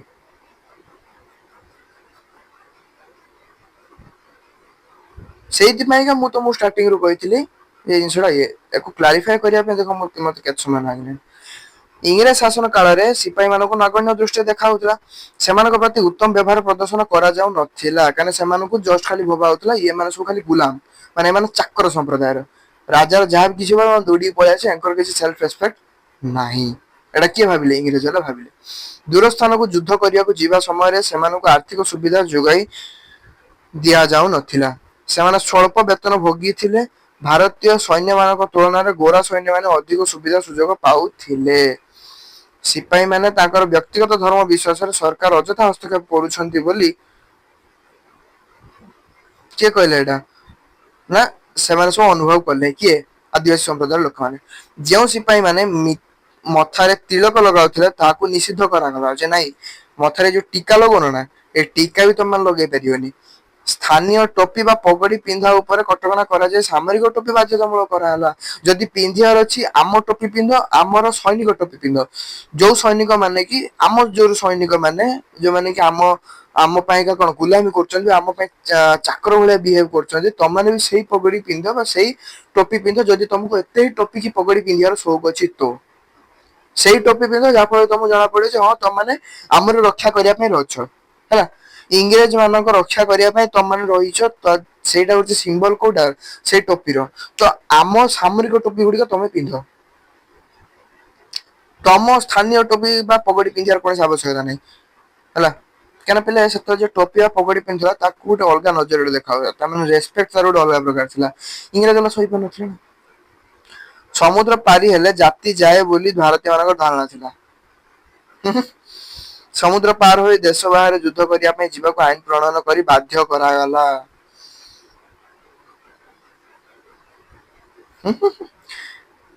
ଏଇ ବ୍ୟବସ୍ଥାଟି ସିପାହୀ ମାନଙ୍କୁ ଆହୁରି କ୍ଷୁବ୍ଧ କଲା। ଝିଅ ଧୀରେ ଧୀରେ ଧୀରେ ଧୀରେ ବଢା ହଉଛି। ଏବେ ତ ଆସୁଛି ମେନ୍ ଅର୍ଥନୀତିକ କାରଣ, ଯାହା ଫଳରେ ଯୋଉଟା କି ନିଆଁକୁ ଏତେ ତୀବ୍ର କରିଦେଲା ଲୋକେ ଆଉ ସହିପାରିଲେନି। ଦେଖ କଣ ହେଲା, ଲର୍ଡ କର୍ଣ୍ଣୱାଲିସ ଚିରସ୍ଥାୟୀ ବନ୍ଦୋବସ୍ତ ପ୍ରଚଳନ କଲେ। ଜମିଦାର ମାନେ ମନ ଇଚ୍ଛା ଭୂ ରାଜସ୍ୱ ଆଦାୟ କଲେ। ଏହା ଫଳରେ କୃଷକ ଶ୍ରେଣୀ ଦରିଦ୍ର ହେଲେ ଓ ଅସନ୍ତୁଷ୍ଟ ହେଲେ। ଦେଶୀୟ ଶାସକ ମାନେ ସେମାନଙ୍କ ରାଜ୍ୟ ହରାଇବା ଫଳରେ ସେମାନଙ୍କ ଅଧସ୍ତନ କର୍ମଚାରୀ ମାନେ ବେକାର ହେଲେ। ଅନେକ ଜମିଦାରଙ୍କ ଠାରୁ ଜମିଦାରି ଛଡାଇ ନିଆଯାଇଥିଲା। ଡେଲ ହାଉସିଙ୍କ ସମୟରେ ପ୍ରାୟ ଅନେକ ଜମି ମାଲିକ ଜମି ହରାଇଥିଲେ। ରାଜସ୍ୱ ଆଦାୟକାରୀ କର୍ମଚାରୀ ମାନେ କୃଷକ ମାନଙ୍କୁ ଶୋଷଣ କଲେ। ଭାରତରୁ କପା ଇଂଲଣ୍ଡ କୁ ପଠା ଯାଉଥିଲା। ସେଠାକାର କାରଖାନାରେ ଲୁଗା ତିଆରି ହୋଇ ଭାରତରେ ବିକ୍ରି ହଉଥିଲା। ବ୍ରିଟିଶ ଶିଳ୍ପ ନୀତି ଯୋଗୁଁ ଦେଶୀୟ କୁଟୀର ଶିଳ୍ପ ଲୋପ ପାଇଲା। ଲୋକମାନେ ଏଇଠୁ ବେକାର ହେବା ଆରମ୍ଭ କରିଦେଲେ। ସେମାନଙ୍କ ମନ ମଧ୍ୟରେ ଏବେ ବିଦ୍ରୋହର ଭାବ ସୃଷ୍ଟି ହଉଛି। ୟାଙ୍କୁ କେମିତି ବିତାଡିତ କରିବା। ତାପରେ ଏମାନେ ଏତିକିରେ ହିଁ ସମାପ୍ତ ହେଲେ ନାହିଁ, ଏମାନଙ୍କର ପୁଣ୍ୟ କାମ ଆହୁରି ବି ବଢି ଚାଲିଲା। କୋଉ ଲେବୁଲରେ ବଢି ଚାଲିଲା ତମେ ନିଜେ ଆଇଡିଆ ଲଗାଅ। ଦେଖ ଏଇଠି 1857 ମସିହାରେ ସିପାହୀ ମାନଙ୍କୁ ଏକ ପ୍ରକାର ବନ୍ଧୁକ ବ୍ୟବହାର କରିବାକୁ ଦିଆଗଲା। ଏମାନଙ୍କୁ ଏନଫିଲ୍ଡ ବନ୍ଧୁକ କୁହାଯାଉଥିଲା। ମାନେ ଯୋଉ କେସରୀ ମୁଭି ଦେଖିଛ, କେଶରୀ ମୁଭିରେ କଣ ହଉଥିଲା ଯେ ଗୋଟେ ବନ୍ଧୁକକୁ ସେମାନେ ସୁଟ କରୁଥିଲେ, ଗୁଳି ସରିଗଲା, ପୁଣି ସେଟାକୁ ରିଲୋଡ କରୁଥିଲେ। ରିଲୋଡ କରୁଥିଲେ ଅର୍ଥ ମାନୁଆଲି ଆଉ ଗୋଟେ ଗୁଳି ପୁରା ହଉଥିଲା। ଏବେକାର ତ ଯୋଉ ମେସିନ ଗନ୍ ହେଇଗଲାଣି କିମ୍ବା ଯୋଉ ସ୍ନାଇପର ହେଇଗଲାଣି, ସେଗୁଡାକର କଣ ଟ୍ରିଗର ଖାଲି ଦବେଇକି ରଖ, ଧାର ଧାର ଧାର ଧାର ଗୁଳି ଗୁଡା ସବୁ ବାହାରିଯିବ। ସେଭଳିଆ ଯୁଗ ନଥିଲା। ଲୋଡ କର, ଛାଡ, ମାନେ ଟ୍ରିଗର ପ୍ରେସ୍ କର, ଟାର୍ଗେଟ କର, ଦେନ୍ ଆଉ ଥରେ ରିଲୋଡ କର, ଦେନ୍ ଆଉ ଥରେ ଟ୍ରିଗର ପ୍ରେସ୍ କର। ଏଇଭଳିଆ ମାନେ କଣ ଗୋଟେ ଗୁଳି ପୁରା କାଢ, ଆଉ ଗୋଟେ ଗୁଳି ପୁରା କାଢ, ଏଗୁଡା ସବୁ ମାନୁଆଲି ହଉଥିଲା। ସେତିକି ସମୟ ଭିତରେ ତ 10ଟା ଲୋକ ତମକୁ ମାରି ସାରିଥିବେ। କାଢ ପୁରା ସିଷ୍ଟମରେ 10ଟା ଲୋକ ତମକୁ ମାରି ସାରିଥିବେ। ବୁଝିପାରୁଛ ନାଇଁ? ସେଥିରେ ଯୋଉ ଗୁଳି ବ୍ୟବହାର କରାଯାଉଥିଲା, ସେ ଗୁଳି ଏକ ପ୍ରକାର ଖୋଳରେ ରହୁଥିଲା। ଉଁ ଟୁଇଷ୍ଟ ଶୁଣ ଏଇଠି ଏଇଠି ଦେଖ ମଜାଳିଆ ଜିନିଷ କଣ, ଯେ କାହିଁକି ଇଂରେଜ ମାନେ ତାଙ୍କର ମାନେ ଅତି ନିମ୍ନତର ସ୍ତରକୁ ବି ଯିବା ପାଇଁ ପଛେଇଲେ ନାହିଁ।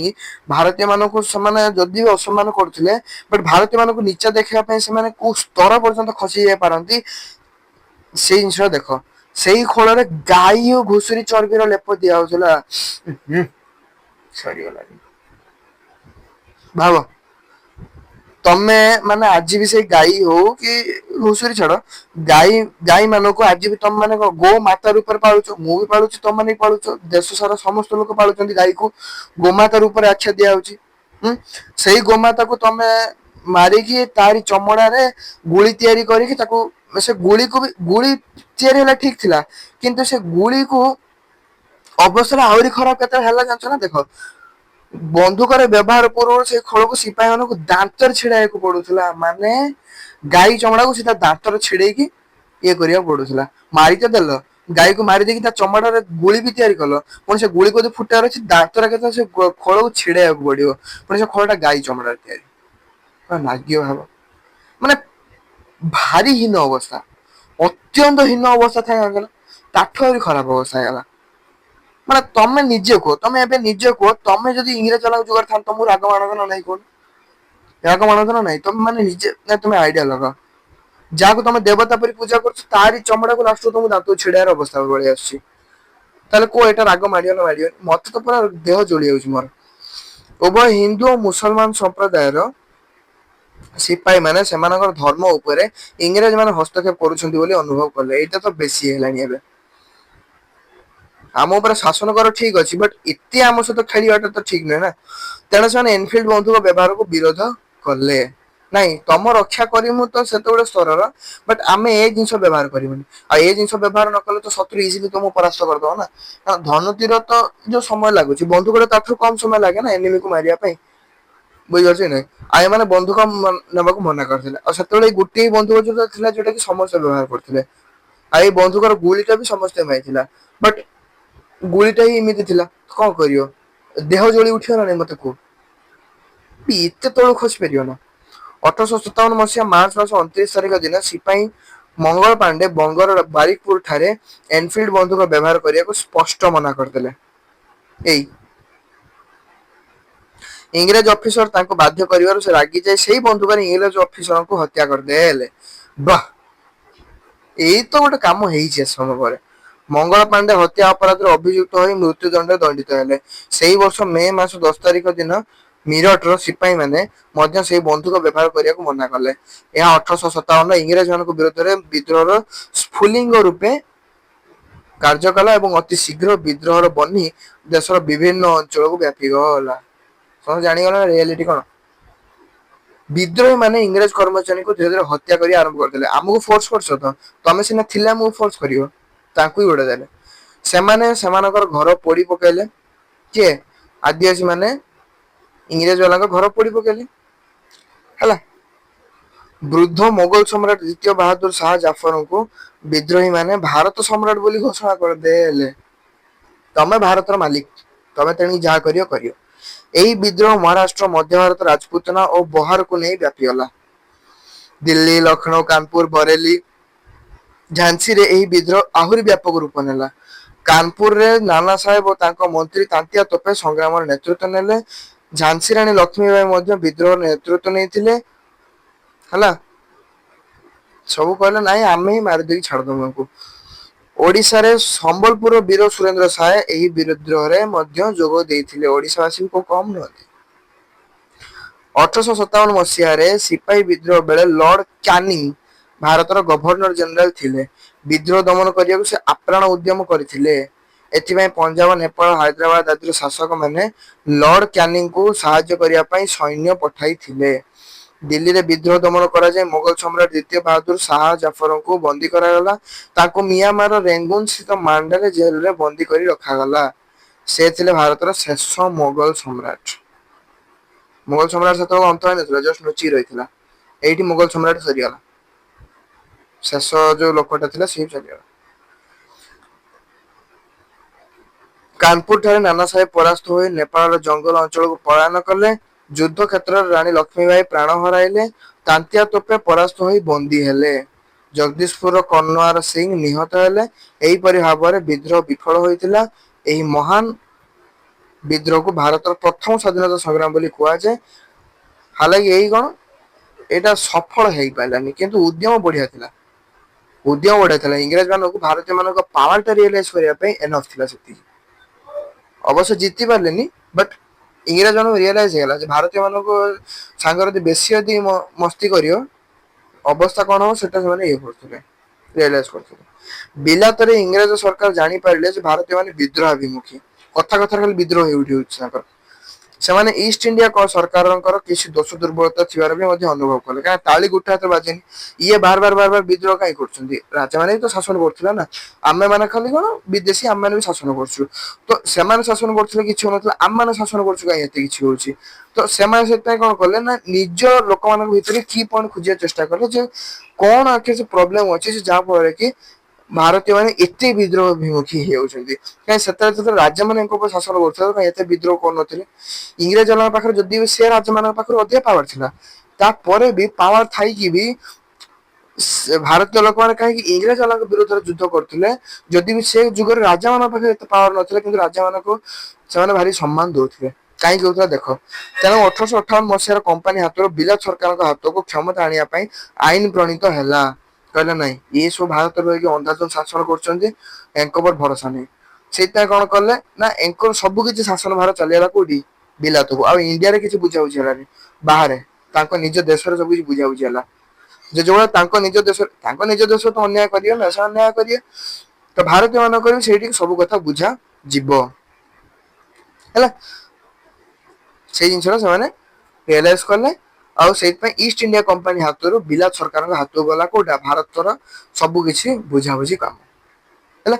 ବିଲାତ ସରକାରଙ୍କର ଜଣେ ମନ୍ତ୍ରୀ ଭାରତ ଶାସନ ଦାୟିତ୍ୱରେ ରହିଲେ। ଭାରତର ନିଯୁକ୍ତି ଗଭର୍ଣ୍ଣର ଜେନେରାଲ ଇଂଲଣ୍ଡ ରାଣୀଙ୍କ ପ୍ରତିନିଧି ଭାବେ ଭାଇସରାୟ ରୂପେ ପରିଚିତ ହେଲେ କେବଳ ଭାରତ ପାଇଁ। ଭାରତ ପାଇଁ ଏ ସବୁ ହଉଛି ହେଲା ଗୋଟେ ଦେଶ ଉପରେ ଶାସନ କରାହଉଛି ଛୋଟ ମୋଟ କଥା ନୁହେଁ। ଭାରତ ବ୍ରିଟିଶ ସରକାରଙ୍କ ପ୍ରତ୍ୟକ୍ଷ ଶାସନାଧୀନ ହେଲା।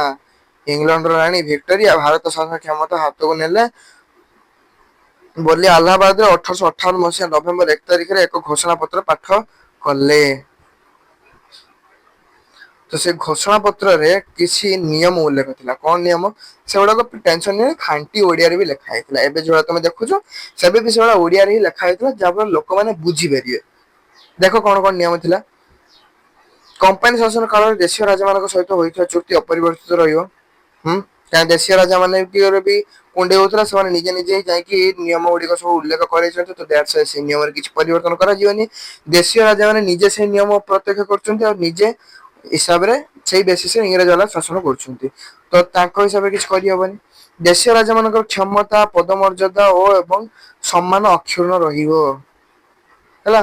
ଭାରତୀୟ ମାନଙ୍କର ମୌଳିକ ଧର୍ମ ବିଶ୍ୱାସ ଉପରେ ହସ୍ତକ୍ଷେପ କରାଯିବ ନାହିଁ। ଭାରତୀୟ ମାନଙ୍କର ମୌଳିକ ପରମ୍ପରା ସାମାଜିକ ରୀତିନୀତି ଉପରେ ହସ୍ତକ୍ଷେପ କରାଯିବ ନାହିଁ ହେଲା। କାହିଁକିନା ଏଇ ସବୁ ଗୁଡା ପିଲା ସେମାନେ ନୋଟିସ କରିଥିଲେ ଯୋଉଟା କି ବିଦ୍ରୋହର ମୁଖ୍ୟ କାରଣ ହଉଥିଲା।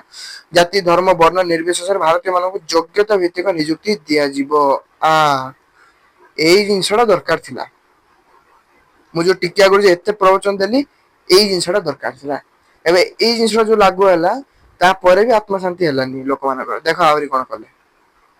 ମୋ ପିଲା ତ ମୁଁ ବିଷୟ ଷ୍ଟାର୍ଟିଂରେ କହିଥିଲି ଯେତେ ପର୍ଯ୍ୟନ୍ତ ତମେ ସ୍ୱର ଉତ୍ତୋଳନ କରିନ ଯେତେ ପର୍ଯ୍ୟନ୍ତ ତମେ ନିଜ ହକ୍ ପାଇଁ ଲଢି ନାଅ ନା ସେତେ ପର୍ଯ୍ୟନ୍ତ ତମକୁ ଗଣ୍ଡେ ଭାତ ହିଁ ମିଳିବନି ଜାଣିଛ ନା ନାଇଁ। ଏ ପୃଥିବୀର ନିୟମ ଅଛି ପିଲେ ଯାହାକୁ ବଞ୍ଚିବାର ଅଛି ସଂଗ୍ରାମ କରିବାକୁ ପଡିବ। ଗୋଟେ ପିମ୍ପୁଡିଟେ ତମକୁ ଗୋଟେ କୋଉ କ୍ଲାସ ରୁ ଏକ୍ସାମ୍ପଲ ଦେଇଥିଲି ଆଉ ଥରେ ଦଉଛି ଗୋଟେ ପିମ୍ପୁଡିଟେ ବି ତାର ଯଦି ନିଜର ଯଦି ଜୀବନ ଅତିବାହିତ ବି କରିବାର ଅଛି ନା ତାକୁ ବର୍ଷ ତମାମ ଖାଇବା ସନ୍ଧାନରେ ଲାଗିବାକୁ ପଡେ କାହିଁକି ବର୍ଷା ଋତୁ ପାଇଁ। କାହିଁକିନା ବର୍ଷା ଋତୁଟା ପିଲେ ଏମିତି ଋତୁ ଚାରିଆଡେ ପାଣି ପାଣି ହେଇଯାଇଥିବ ପାଣି ଜଳାଶୟ ଭର୍ତ୍ତି ହେଇଯିବ ତ ତାଙ୍କ ପାଇଁ ଅସୁବିଧା ହବ ଖାଦ୍ୟ ସଂଗ୍ରହ କରିବା ବର୍ଷା ଦିନେ କିଏ ଖାଦ୍ୟ କୋଉଠି ମିଳିବ ଭାସିକି ପଳେଇବ ନା ତ ତାଙ୍କ ପାଇଁ ଅସୁବିଧା ହବ। ତ ଯଦି ସେମାନେ ବର୍ଷା ଦିନରେ ଖାଦ୍ୟ ପାଇପାରିବେ ନାହିଁ ତ ଅବଶ୍ୟ ସେମାନେ ଖରା ଦିନରେ ଆଉ ଶୀତ ଦିନରେ ବେଶୀ ମାତ୍ରାରେ କଣ କରିବେ ଖାଦ୍ୟ ସଂଗ୍ରହ କରିବା ଆରମ୍ଭ କରିଦେବେ। ଶୀତ ଦିନ ପାଖରୁ ଲାଗି ପଡିବେ ବର୍ଷା ଯେବେଠୁ ଛାଡିବ ଶୀତ ଦିନ ଯେବେଠୁ ଆରମ୍ଭ ହବ ଶୀତ ଦିନ ପାଖରୁ ଲାଗି ପଡିବେ ଅକ୍ଟୋବର କେତେ ପର୍ଯ୍ୟନ୍ତ ଗ୍ରୀଷ୍ମ ଦିନ ଶେଷ ପର୍ଯ୍ୟନ୍ତ। ଏଇ ଯୋଉ ଶୀତ ଦିନ ବସନ୍ତ ଦିନ ତାପରେ ଗ୍ରୀଷ୍ମ ଦିନ ଏଇ ଯୋଉ ତିନି ଋତୁ ସମାହାରରେ ଏଇ ତିନିଟା ଋତୁ ଗୋଟେ ବର୍ଷ ଯେତେ ପର୍ଯ୍ୟନ୍ତ ଚାଲିଥାଏ ସେତି ସମୟ କଣ ପିମ୍ପୁଡି ମାନେ ଲଗାତାର ଅହରହ ଖାଦ୍ୟ ସଂଗ୍ରହ କରନ୍ତି କାହିଁକି ବର୍ଷା ଦିନରେ ବସି ଉଠି ଖାଇ ପାରିବେ ଶୀତରୁ ଗ୍ରୀଷ୍ମ ପର୍ଯ୍ୟନ୍ତ ପରିଶ୍ରମ କଲେ ବୋଲି ବର୍ଷା ଦିନରେ ବିନ୍ଦାସ ଖାଇପାଇଲେ ବୁଝିପାରୁଛ ନାଇଁ। ପରିଶ୍ରମ କର ତାପରେ ଭଲିକି ଖାଅ କିଛି ସେଥିରେ ମନା କରିବାର ନାହିଁ ବୁଝିପାରୁଛ ନା। अब ଯଦି ବଞ୍ଚିବାର ଅଛି ନା ପିଲେ ପିମ୍ପୁଡି ଭଳିଆ ହବାକୁ ପଡିବ। ପରିଶ୍ରମ କର, ଠିକ ଟାଇମ ରେ ସବୁ କିଛି ଅୟସ କରିପାରିବ। ଯଦି ନ କରିବ ତମ ଇଚ୍ଛା, ସେଥିରେ ଆମେ କିଛି କରିପାରିବାନି। ସୈନ୍ୟବାହିନୀ ପାଇଁ ନୂତନ ରେଜିମେଣ୍ଟ ଗଠନ କରାଗଲା। ରେଜିମେଣ୍ଟ କଣ? ନିୟମାବଳୀ। ବିଦେଶୀ ଶାସନ କବଳରୁ ସ୍ଵାଧୀନତା ପାଇବା ପାଇଁ ବିଦ୍ରୋହର ଆହୁରି ବ୍ୟାପକ ଆବଶ୍ୟକତା ଭାରତୀୟ ମାନେ ଅନୁଭବ କଲେ। ଭାଇ ଭାରତୀୟ ମାନଙ୍କର ଭିତରେ ହିଁ ଏସବୁ ଜିନିଷ ସର୍ଟ ଆଉଟ ହେଇଯାଉଥିଲା। ଭାରତରେ ହିଁ ଏଇ ସବୁ ଜିନିଷ ସର୍ଟ ଆଉଟ ହେଇଯାଇଥିଲା ତ ଠିକ ଥିଲା। କଥା ଏବେ ଇଂଲଣ୍ଡରେ ପହଞ୍ଚିଲାଣି। ଯେ ଭାରତରେ ଇଂରେଜ ମାନେ ଶାସନ କରୁଥିଲେ, ଭାରତରେ ସବୁ କିଛି ବୁଝା ହଉଥିଲା ତ ଠିକ ଥିଲା। ଏବେ ଭାରତରେ ଥାଇକି ଇଂରେଜ ବାଲା ବି କିଛି କରିପାରିବେନି। ଇଂଲଣ୍ଡରୁ ଯାହା ଅର୍ଡର ଆସିବ ଆମ ମାନେ ମାନିବାକୁ ବାଧ୍ୟ। କି ଏଟା କି ପ୍ରକାର ଦାଦାଗିରି? ବିଦେଶ ଅନ୍ୟ ଦେଶର ଲୋକ ଆମ ଦେଶକୁ ଚଳେଇବା ଶିଖେଇବେ, ଏଇଟା କି ପ୍ରକାର ଅଭଦ୍ରାମୀ? ଭାରତୀୟ ମାନେ ଏଇ ଜିନିଷଟାକୁ ଆହୁରି ସିରିୟସଲି ନେଇଗଲେ। ସେଥିପାଇଁ ଭାବିଲେ ନାଇଁ, ୟାକୁ ଏତେ ପର୍ଯ୍ୟନ୍ତ ଖାଲି ଡରା ହଉଥିଲା। ଏବେ ଡରା ଧମକା କିଛି ନାହିଁ, ୟାକୁ ସିଧା ଗୁଇଠା ମାରିକି ବାହାରକୁ କଢା ହବ। ନହେଲେ ଇଏ କଣ? ଇଏ କି ଅଭଦ୍ରାମୀ? ଭାଇ ତମମାନେ କଣ ବାହାର ଦେଶର ଲୋକ ହେଇକି ତମକୁ କିଏ ଅଧିକାର ଦେଲା ଆମ ଦେଶ ଉପରେ ଆସିକି ଆଙ୍ଗୁଳି ପକେଇବା? କିଏ ଅଧିକାର ଦେଲା ତମକୁ? ଏଇ ଜିନିଷ ଭାରତୀୟ ମାନେ ଆହୁରି ଅନୁଭବ କଲେ। ନାଇଁ, ଏବେ ତ ସାମ ଦାମ ଦଣ୍ଡ ଭେଦ ଯାହା ହଉ ଆପ୍ଲାଏ କରିକି ୟାଙ୍କୁ ଏଠୁ ଗୁଡେଇବାର ଅଛି। ଆଗରୁ ଖାଲି ଡର ଧମକି ରଖା ହଉଥିଲା, ଏବେ ନା। ପାନି ସର ସେ ଉପର ଚଲା ଗୟା ନା କଣ?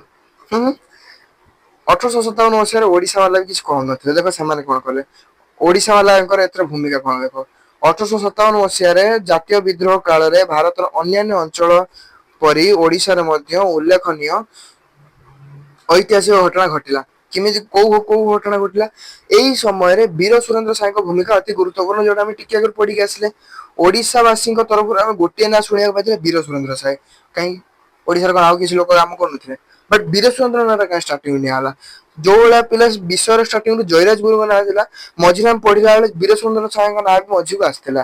ତ ସେ ବୀର ସୁରେନ୍ଦ୍ର ସାଏ କଣ ଏମିତି କରିଦେଲେ ଯାହାଫଳରେ ତାଙ୍କ ନାଁଟି ବେଶୀ ନିଆଁ ହେଲା, ଆଉ କୌଣସି ଲୋକଙ୍କ ନାଁ ନିଆଁ ହେଲାନି? ଆମେ ତ ଏତେ ସବୁ ପଢିକି ବୀର ସୁରେନ୍ଦ୍ର ସାଏଙ୍କ ଛଡା ଓଡିଶାର ଆଉ କାହାରି ନାଁ ନିଆଁ ହେଲାନି। ଏଇ ଯୋଉ ଟିକେ ଆଗରୁ ଆମେ ଯୋଉ 1857 ଯୋଉ ସିପାହୀ ବିଦ୍ରୋହ ପଢିଲେ, ସେ ସିପାହୀ ବିଦ୍ରୋହ ବୀର ସୁରେନ୍ଦ୍ର ସାଏଙ୍କ ନାଁ ଶୁଣିବାକୁ ପାଇଥିଲେ ନା ନାଇଁ? ହଁ ସାର୍ ଶୁଣିବାକୁ ପାଇଥିଲେ। ବଟ କେବଳ ବୀର ସୁରେନ୍ଦ୍ର ସାଏ କାହିଁକି, ଆଉ କେହି ନୁହେଁ କାହିଁକି? ଦେଖ ରିଜିନ କଣ ଦେଖ। ବୀର ସୁରେନ୍ଦ୍ର ସାଏ ସମ୍ବଲପୁର ଖିଣ୍ଡା ଗ୍ରାମରେ 1809 ଚୌହାନ ରାଜପୁତ ପରିବାରରେ ଜନ୍ମଗ୍ରହଣ କରିଥିଲେ। ରାଜପୁତ, ରାଜଗୁରୁ ହେଲା, ଏଇ ସବୁ ପିଲା ନାଁ ରୁ ଜାଣିପାରୁଥିବେ। ଯୋଉ ରାଜ ଯୋଉ ଜିନିଷ ଜାଣିବାକୁ ପାରୁଥିବ, ରାଜକୀୟ ପରିବାରରୁ ଏମାନେ ବିଲଙ୍ଗସ କରୁଥିବେ। ତାଙ୍କ ପିତାଙ୍କ ନାମ ଥିଲା ଧରମ ସିଂ। ସେ ଚୌହାନ ରାଜବଂଶର ବଳିଆର ସିଂହଙ୍କ ଉତ୍ତରାଧିକାରୀ ଥିଲେ। 1827 ରାଜା ମହାରାଜ ସାଏଙ୍କର ମୃତ୍ୟୁ ପରେ ତାଙ୍କ ବିଧବା ପତ୍ନୀ ରାଣୀ ମୋହନ କୁମାରୀଙ୍କ ଇଂରେଜ ସରକାରଙ୍କର ପ୍ରଶାସନିକ ଅଫିସର ଶାସନ କ୍ଷମତା ଅର୍ପଣ କଲେ। ହେଲା, ତାଙ୍କୁ କେମିତି ପଟେଇବାକୁ ଟ୍ରାଏ କରୁଛନ୍ତି। ଏହା ଦ୍ଵାରା ସୁରେନ୍ଦ୍ର ସାଏଙ୍କୁ କ୍ଷୁବ୍ଧ ହେଲା। ସୁରେନ୍ଦ୍ର ସାଏଙ୍କୁ ତାଙ୍କ ନ୍ୟାୟ କାର୍ଯ୍ୟ ଅଧିକାରରୁ ବଞ୍ଚିତ କରାଗଲା। ଏହାଫଳରେ ସୁରେନ୍ଦ୍ର ସାଏ ଅଭିୟସଲି ରାଗିଗଲେ, ତାଙ୍କର କାମ ତାଙ୍କ ହାତରୁ ଛଡେଇ ନିଆଗଲା। ଗଣ୍ଡ ଓ ବିଝାଲ ଆଦିବାସୀ ମାନେ ସୁରେନ୍ଦ୍ର ସାଏଙ୍କ ଦାବିକୁ ସମର୍ଥନ କଲେ। ଯାହା ଇଏ କି ଅଭଦ୍ରାମୀ। ସୁରେନ୍ଦ୍ର ସାଏ ତ ତାଙ୍କର ନ୍ୟାୟ କାମ କରୁଥିଲା। ସୁରେନ୍ଦ୍ର ସାଏଙ୍କ ନ୍ୟାୟ ପିଲେ ସେତେବେଳେ 1 ନମ୍ବର ନ୍ୟାୟ ଥିଲା। ମାନେ ତାଙ୍କ ସପୋର୍ଟରେ ବା ସିଏ ଯାହାଙ୍କ ସପୋର୍ଟରେ ରହୁଥିଲେ, ବା ସିଏ ଯାହାଙ୍କ ସପୋର୍ଟରେ ନ୍ୟାୟ ପାଇଁ ଲଢୁଥିଲେ ନା ପିଲେ, ସେ ଦଳ ଜିତିବ ହିଁ ଜିତିବ 100% ସିଓର। ହେଲା, ସେତିକି ଦିମାଗ ଲଗଉଥିଲା ଆଉ ସେତିକି ନ୍ୟାୟ କାର୍ଯ୍ୟ ପ୍ରବଣତା ଥିଲେ। ତାଙ୍କ ପରିକା ନ୍ୟାୟ କେହି ବି ଆଜି ପର୍ଯ୍ୟନ୍ତ ବି କେହି ସେମିତି ନାହାନ୍ତି ତାଙ୍କ ପରିକା ନ୍ୟାୟ ଲଢି ପାରିବେ। ଇନସାଫ ମିଳିବ ହିଁ ମିଳିବ। ଫେଲୁଆର କେସ୍ ତ ନାହିଁ ନଥିଲେ କହିଲେ ଚଳେ। ବୁଝିପାରୁଛ କି ନାଇଁ? ତ ଅଭିୟସଲି ୟାଙ୍କ ସପୋର୍ଟରେ କିଛି ପଳେଇଆଇଲା, ତାଙ୍କ ସପୋର୍ଟରେ କିଛି ପଳେଇଆଇଲା, ତ ଅଭିୟସଲି ବିଦ୍ରୋହ ହବାଟା ସ୍ୱାଭାବିକ। ବିଦ୍ରୋହ ହେଲା। ରାଣୀ ବିଦ୍ରୋହ ଦମନ କରିପାରିଲେ ନାହିଁ। କଣ ହେଲା ଦେଖ ସେଇଠୁ। ଇଂରେଜ ସରକାର ରାଣୀଙ୍କ ସ୍ଥାନରେ 1837 ନାରାୟଣ ସିଂଙ୍କୁ ପଠେଇଲେ।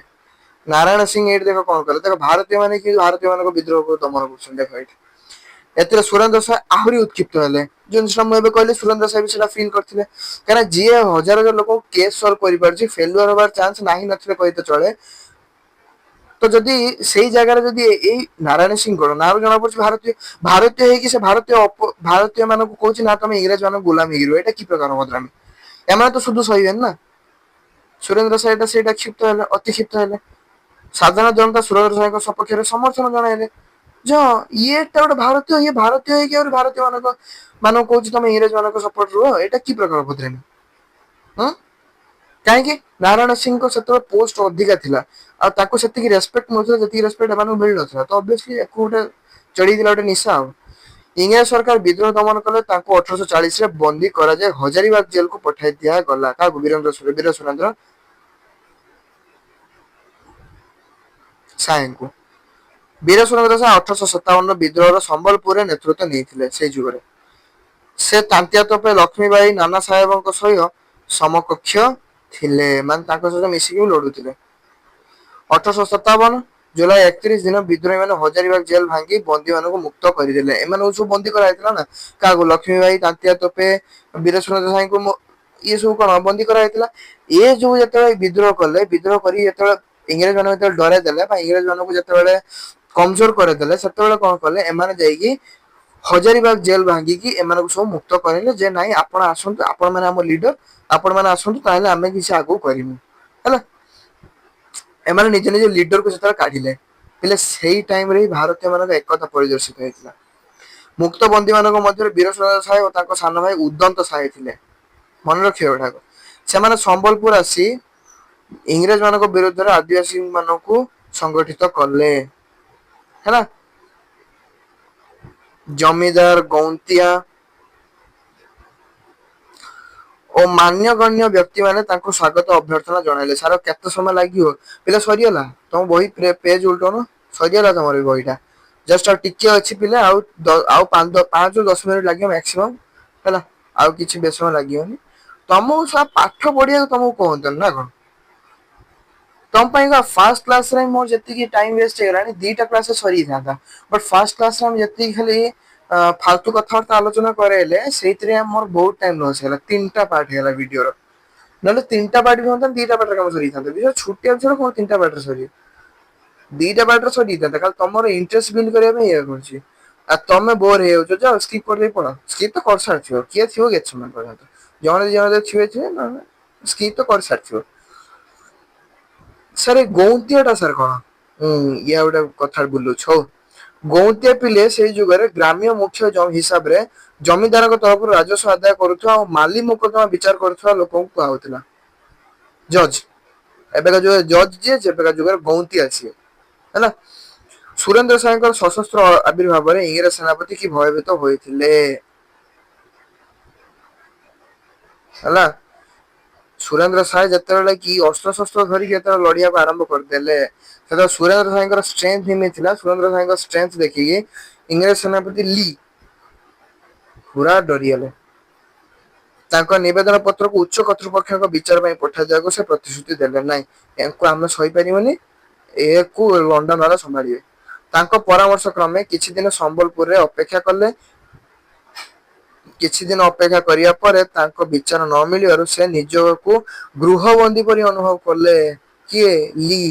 ଲି ଯେତେବେଳେ ଚିଠି ପଠେଇଲେ, ଆଉ ଯେତେବେଳେ ଦେଖିଲେ ବହୁତ ଦିନ ଅପେକ୍ଷା କଲା ପରେ ଚିଠିକୁ କୌଣସି ରେଜଲ୍ଟ ମିଳିଲାନି ବା ଚିଠି ଉପରେ କୌଣସି ବି କାମ ହେଲାନି, ଲି ଚୁପଚାପ ଘର ଭିତରେ କବାଟ ଝରକା ବନ୍ଦ କରିକି ବସି ପଇଲେ ଆଉ ଖାଲି ସିନେରି ଖାଲି ଶୁଣିଲେ ଯେ କଣ ହଉଛି ଦେଶ ଦୁନିଆରେ ହେଲା। ସେ କିଛି ବାହାରକୁ ବାହାରି ପାରିବେନି, କାରଣ ସେ ଏତିକି ଜାଣିଛନ୍ତି ବାହାରକୁ ବାହାରିଲେ ଆଉ କେବେ ସେ ନିଜ ଘରକୁ ସେକେଣ୍ଡ ଟାଇମ ପଶି ପାରିବେନି। ବୁଝିପାରୁଛ? କାଳ ବିଳମ୍ବ ନକରି ପୋଲିସ ଜଗୁଆଳି ଆଖିରେ ଧୂଳି ଦେଇ ସେ ଜନ୍ମଭୂମି ଖିଣ୍ଡାକୁ ପ୍ରତ୍ୟାବର୍ତ୍ତନ କଲେ। ତାଙ୍କ ଡାକରାରେ ସମ୍ବଲପୁର ଜମିଦାର, ଗୌନ୍ତିଆ, ଆଦିବାସୀ ଓ ସାଧାରଣ ଜନତା ବିଦ୍ରୋହରେ ସାମିଲ ହେଲେ। କିଏ? ବୀର ସୁରେନ୍ଦ୍ର ସାଏଙ୍କର ଆଦେଶରେ। ବୀର ସୁରେନ୍ଦ୍ର ସାଏ ତାଙ୍କ ସମର୍ଥକ ବିଦ୍ରୋହୀ ମାନଙ୍କୁ 4 ଭାଗରେ ବିଭକ୍ତ କରିଦେଲେ। ଅଲଗା ଅଲଗା ଡିପାର୍ଟମେଣ୍ଟ ଦେଇଦେଲେ। 4 ଭାଗରେ ବିଭକ୍ତ କରି ତାଙ୍କୁ 4 ପ୍ରକାର ଡିପାର୍ଟମେଣ୍ଟ ଦେଇଦେଲେ। କଣ କଣ? ଗୋଟିଏ ଦଳ ଭାଇ ଉଦନ୍ତ ସାଏଙ୍କ ସେନାପତିତ୍ୱରେ ରହିଲା। ତାଙ୍କ ଦଳ ଝାରସୁଗୁଡା ଘାଟି ଠାରେ ଅବସ୍ଥିତ ହେଲା। ଏମାନେ ହଜାରିବାଗ ଓ ରାଞ୍ଚି ସହିତ ସମ୍ବଲପୁର ଯୋଗାଯୋଗ କାଟିଦେଲେ। ତୃତୀୟ ଦଳ ଲୋଇ ସିଂ ଜମିଦାରଙ୍କ ନେତୃତ୍ୱରେ କଟକ ସମ୍ବଲପୁର ରାଜ ରାସ୍ତାରେ ଥିବା ବଟ ଘାଟି ଠାରେ ଅବସ୍ଥାପିତ ହେଲେ। ତୃତୀୟ ଦଳ ଏ କାମ କଲେ। ଚତୁର୍ଥ ଦଳ କଣ କଲେ? ଘେସ୍ ଜମିଦାର ମାଧ ସିଂହଙ୍କ ନେତୃତ୍ୱରେ ସମ୍ବଲପୁର ନାଗପୁର ରାଜପଥ ଠାରେ ଥିବା ସିଙ୍ଗୋଡା ଘାଟିରେ ଅବସ୍ଥାପିତ ହୋଇ ଏହି ରାସ୍ତାକୁ କରାୟତ୍ତ କଲେ। ଯା ଇଂରେଜ ମାନେ ପଶିବେ ତ, ସୁଧୁ ପଶି ପାରିବେନି, ଚାନ୍ସ ନାହିଁ। ପଶିଲା ମାତ୍ରେ ଆମେ ତାଙ୍କୁ ସମାପ୍ତ କରିଦବୁ।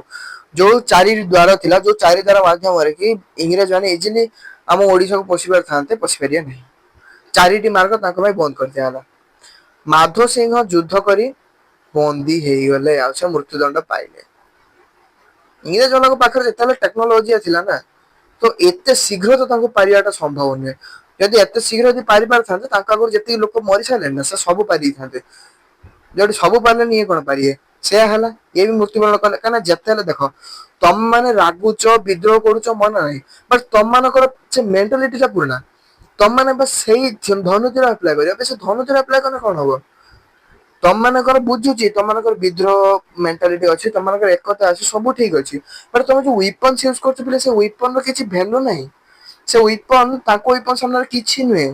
ତମ ୱିପନ ଗୁଡା ତମର ଏଇ ଧନୁତିର ଗୋଳା ବାରୁଦ ତୋପ ଏଇସବୁ ୱିପନ ଗୁଡାକ ତାଙ୍କ ସାମ୍ନାରେ କିଛି ନୁହେଁ। ତାଙ୍କ ସାମ୍ନାରେ ଏଗୁଡା ସବୁ ମଶା ସମାନ ଗୋଟେ ସେକେଣ୍ଡରେ ଉଡେଇ ଦେବେ। ଜାଣିଛ ନା ନାଇଁ? ସୁରେନ୍ଦ୍ର ସାଏଙ୍କୁ ଏଟା ପସନ୍ଦ ହେଲାନି। ସୁରେନ୍ଦ୍ର ସାଏ ସେଥିପାଇଁ ଦେଖ କଣ କଲେ ସୁରେନ୍ଦ୍ର ସାଏ ଅଧିକ ପାଇକ ସଂଗ୍ରହ କଲେ। ହେଲା ବିଦ୍ରୋହୀ ମାନଙ୍କୁ ମୁକାବିଲା କରିବା ପାଇଁ ନାଗପୁରରୁ କ୍ୟାପ୍ଟେନ ଇଜିଉଡ୍ କେତେକ ଅଶ୍ୱାରୋହୀ ସୈନ୍ୟ ସହ ସମ୍ବଲପୁର ଠାରେ ପହଞ୍ଚିଲେ ଏବଂ କୁଡପଲ୍ଲୀ ଠାରେ ବିଦ୍ରୋହୀ ମାନଙ୍କ ଉପରେ ଆକ୍ରମଣ କରିଦେଲେ।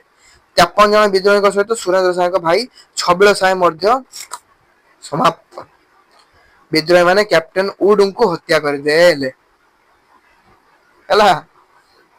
ଇଜିଉଡ୍ 53 ଜଣଙ୍କୁ ମାରିଦେଲେ ବିଦ୍ରୋହୀ ମାନେ ଚାଲାକି କରି ଏଇ ଇଜିଉଡ୍ କୁ ହିଁ ସମାପ୍ତ କରାଇଦେଲେ। ତୁ ଆମ ଭାଇ ମାନଙ୍କୁ ମାରିଲୁ ଆମେ ତତେ ଛାଡିବୁନି ଆମେ ବି ତତେ ମାରିଦବୁ।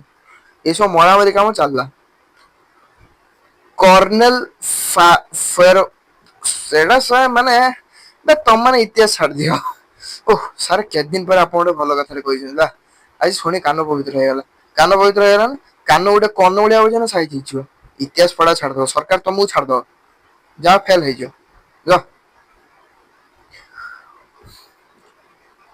କର୍ଣ୍ଣେଲ ଫରେଷ୍ଟର 1858 ମସିହା ମାର୍ଚ୍ଚ 29 ତାରିଖ ଦିନ ଏକ ବିରାଟ ସୈନ୍ୟ ବାହିନୀ ଧରି ସମ୍ବଲପୁରରେ ପହଞ୍ଚିଲେ।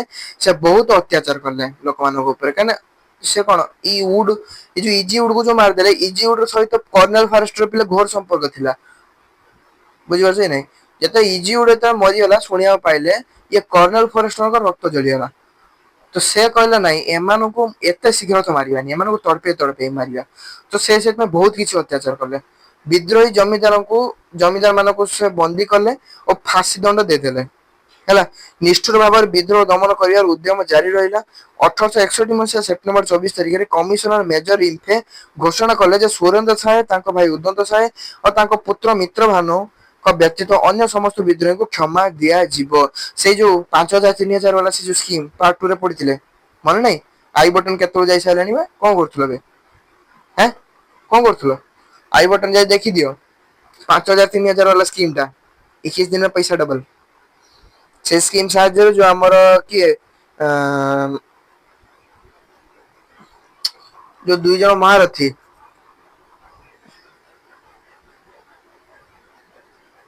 କର ମୃତ୍ୟୁ ହେଇଥିଲା ଏଇ ଆଦିବାସୀ ମାନେ ପଇସା ଲୋଭରେ ଆସିକି ତାଙ୍କୁ ସପୋର୍ଟ କରୁଥିଲେ ଆଉ ତାଙ୍କୁ ହିଁ ସେ ବିଦା କରାଇଦେଲେ। ସେ ଅଡିଓ ଟା ମ୍ୟୁଟ ହେଇଗଲା ସାର୍ ଶୁଭିଲାନି ପାର୍ଟ 2 ଦେଖ ସବୁ ଶୁଭିବ। ଏହା ଫଳରେ କଣ ହେଲା ନା ଅନେକ ବିଦ୍ରୋହୀ ଜଙ୍ଗଲକୁ ଆସି ସରକାରଙ୍କ ନିକଟରେ ଆତ୍ମସମର୍ପଣ କରିଦେଲେ। ସୁରେନ୍ଦ୍ର ସାଏଙ୍କର ରାଜଗାଦୀ ପ୍ରଶ୍ନକୁ ପ୍ରତ୍ୟାଖ୍ୟାନ କରାଗଲା। ସୁରେନ୍ଦ୍ର ସାଏ ରାଜଗାଦୀ ପାଇଥାନ୍ତେ ନା ଛାଡ। 1863 ମସିହାରେ ସମ୍ବଲପୁର ଡେପୁଟି କମିଶନର ଚ୍ୟୁମ୍ବର ଲେଜ ସୁରେନ୍ଦ୍ର ସାଏ ଓ ତାଙ୍କ ସହଯୋଗୀ ମାନଙ୍କୁ ବନ୍ଦୀ କରିବାକୁ ଆଦେଶ ଦେଲେ। ପାତାଳରେ ବି ଥାଇକି ତାକୁ ଖୋଜିକି ଆଣ ତାକୁ ବନ୍ଦୀ କର। କିଏ 1863 ମସିହାରେ ଡେପୁଟି କମିଶନର ଚ୍ୟୁମ୍ବର ଲେଜ ତାଙ୍କରି ନାଁରେ ବୋଧେ ଆଜି ଲେଜ କମ୍ପାନୀ ଚଳୁଛି ବୋଧେ ମୁଁ ଭାବୁଛି। ଅର୍ଡର ଦେଲେ ହେଲା 1864 ମସିହା ଜାନୁଆରୀ ମାସ 23 ତାରିଖରେ ସୁରେନ୍ଦ୍ର ସାଏ ବନ୍ଦୀ ହେଲେ। ପାତାଳରେ ବି ଖୋଜି ନିଆଗଲା ତାଙ୍କୁ ସେ ଅସିରଗଡ ଦୁର୍ଗରେ ଆଜୀବନ ବନ୍ଦୀ ଭାବେ ରହିଲେ। ଇଏ ଲୋକକୁ ବାହାରକୁ କାଢିବନି ଇଏ ଆମର ବର୍ବାଦ କରିଦବ। ୟାକୁ ଜେଲ ଭିତରେ ରଖ ଆଜୀବନ। ବୀର ସୁରେନ୍ଦ୍ର ସାଏ 1884 ମସିହା ଫେବୃୟାରୀ ମାସ 28 ତାରିଖ ଦିନ ପ୍ରାଣତ୍ୟାଗ କଲେ। ତାହେଲେ ପିଲେ କଣ ଏଇଥିରେ ହିଁ କଣ ଓଡିଶା ମାନଙ୍କର କଣ ଶକ୍ତି କଣ ଥଣ୍ଡା ପଡିଗଲା? କଣ ଓଡିଶା ମାନେ ଆଉ ଆଗକୁ କଣ ଲଢିବାକୁ ସୁଦୁ ଇଚ୍ଛା ପ୍ରକାଶ କରିବେନି? ବା କଣ ହବ ଆଗକୁ ଜାଣିବା ପାଇଁ ନେକ୍ସଟ ଅଧ୍ୟାୟକୁ ଦେଖନ୍ତୁ ନେକ୍ସଟ ଅଧ୍ୟାୟ ଚତୁର୍ଥ ଅଧ୍ୟାୟରେ ଆମେ ମାନେ ପଢିବା को बेसिस रे ना ब्रिटिश आर्थिक नीति और भारत रे यार प्रभाव एटा हमें नेक्स्ट क्लास रे सुधु पडियानी किंतु नेक्स्ट टाइम एटा पडिया हैला और एई जिंस रे वीर सुरेंद्र साईकर परवर्ती अवस्था कोन हैला वीर सुरेंद्र साई तो मरियले 1884 मसीहा मरियले तापर भारतीय माने केमिति दमन कले सेटा हमें नेक्स्ट अध्याय रे पडिया सेते पर्यंत मु विदाय चाहूची देखा तुम सहित नेक्स्ट क्लास रे हैला पॉलिटिकल साइंस नहीं के आसीबो राजनीति विज्ञान नहीं के आसीबो हैला तुम सहित नेक्स्ट क्लास रे देखा हबो सेते पर्यंत बाय बाय।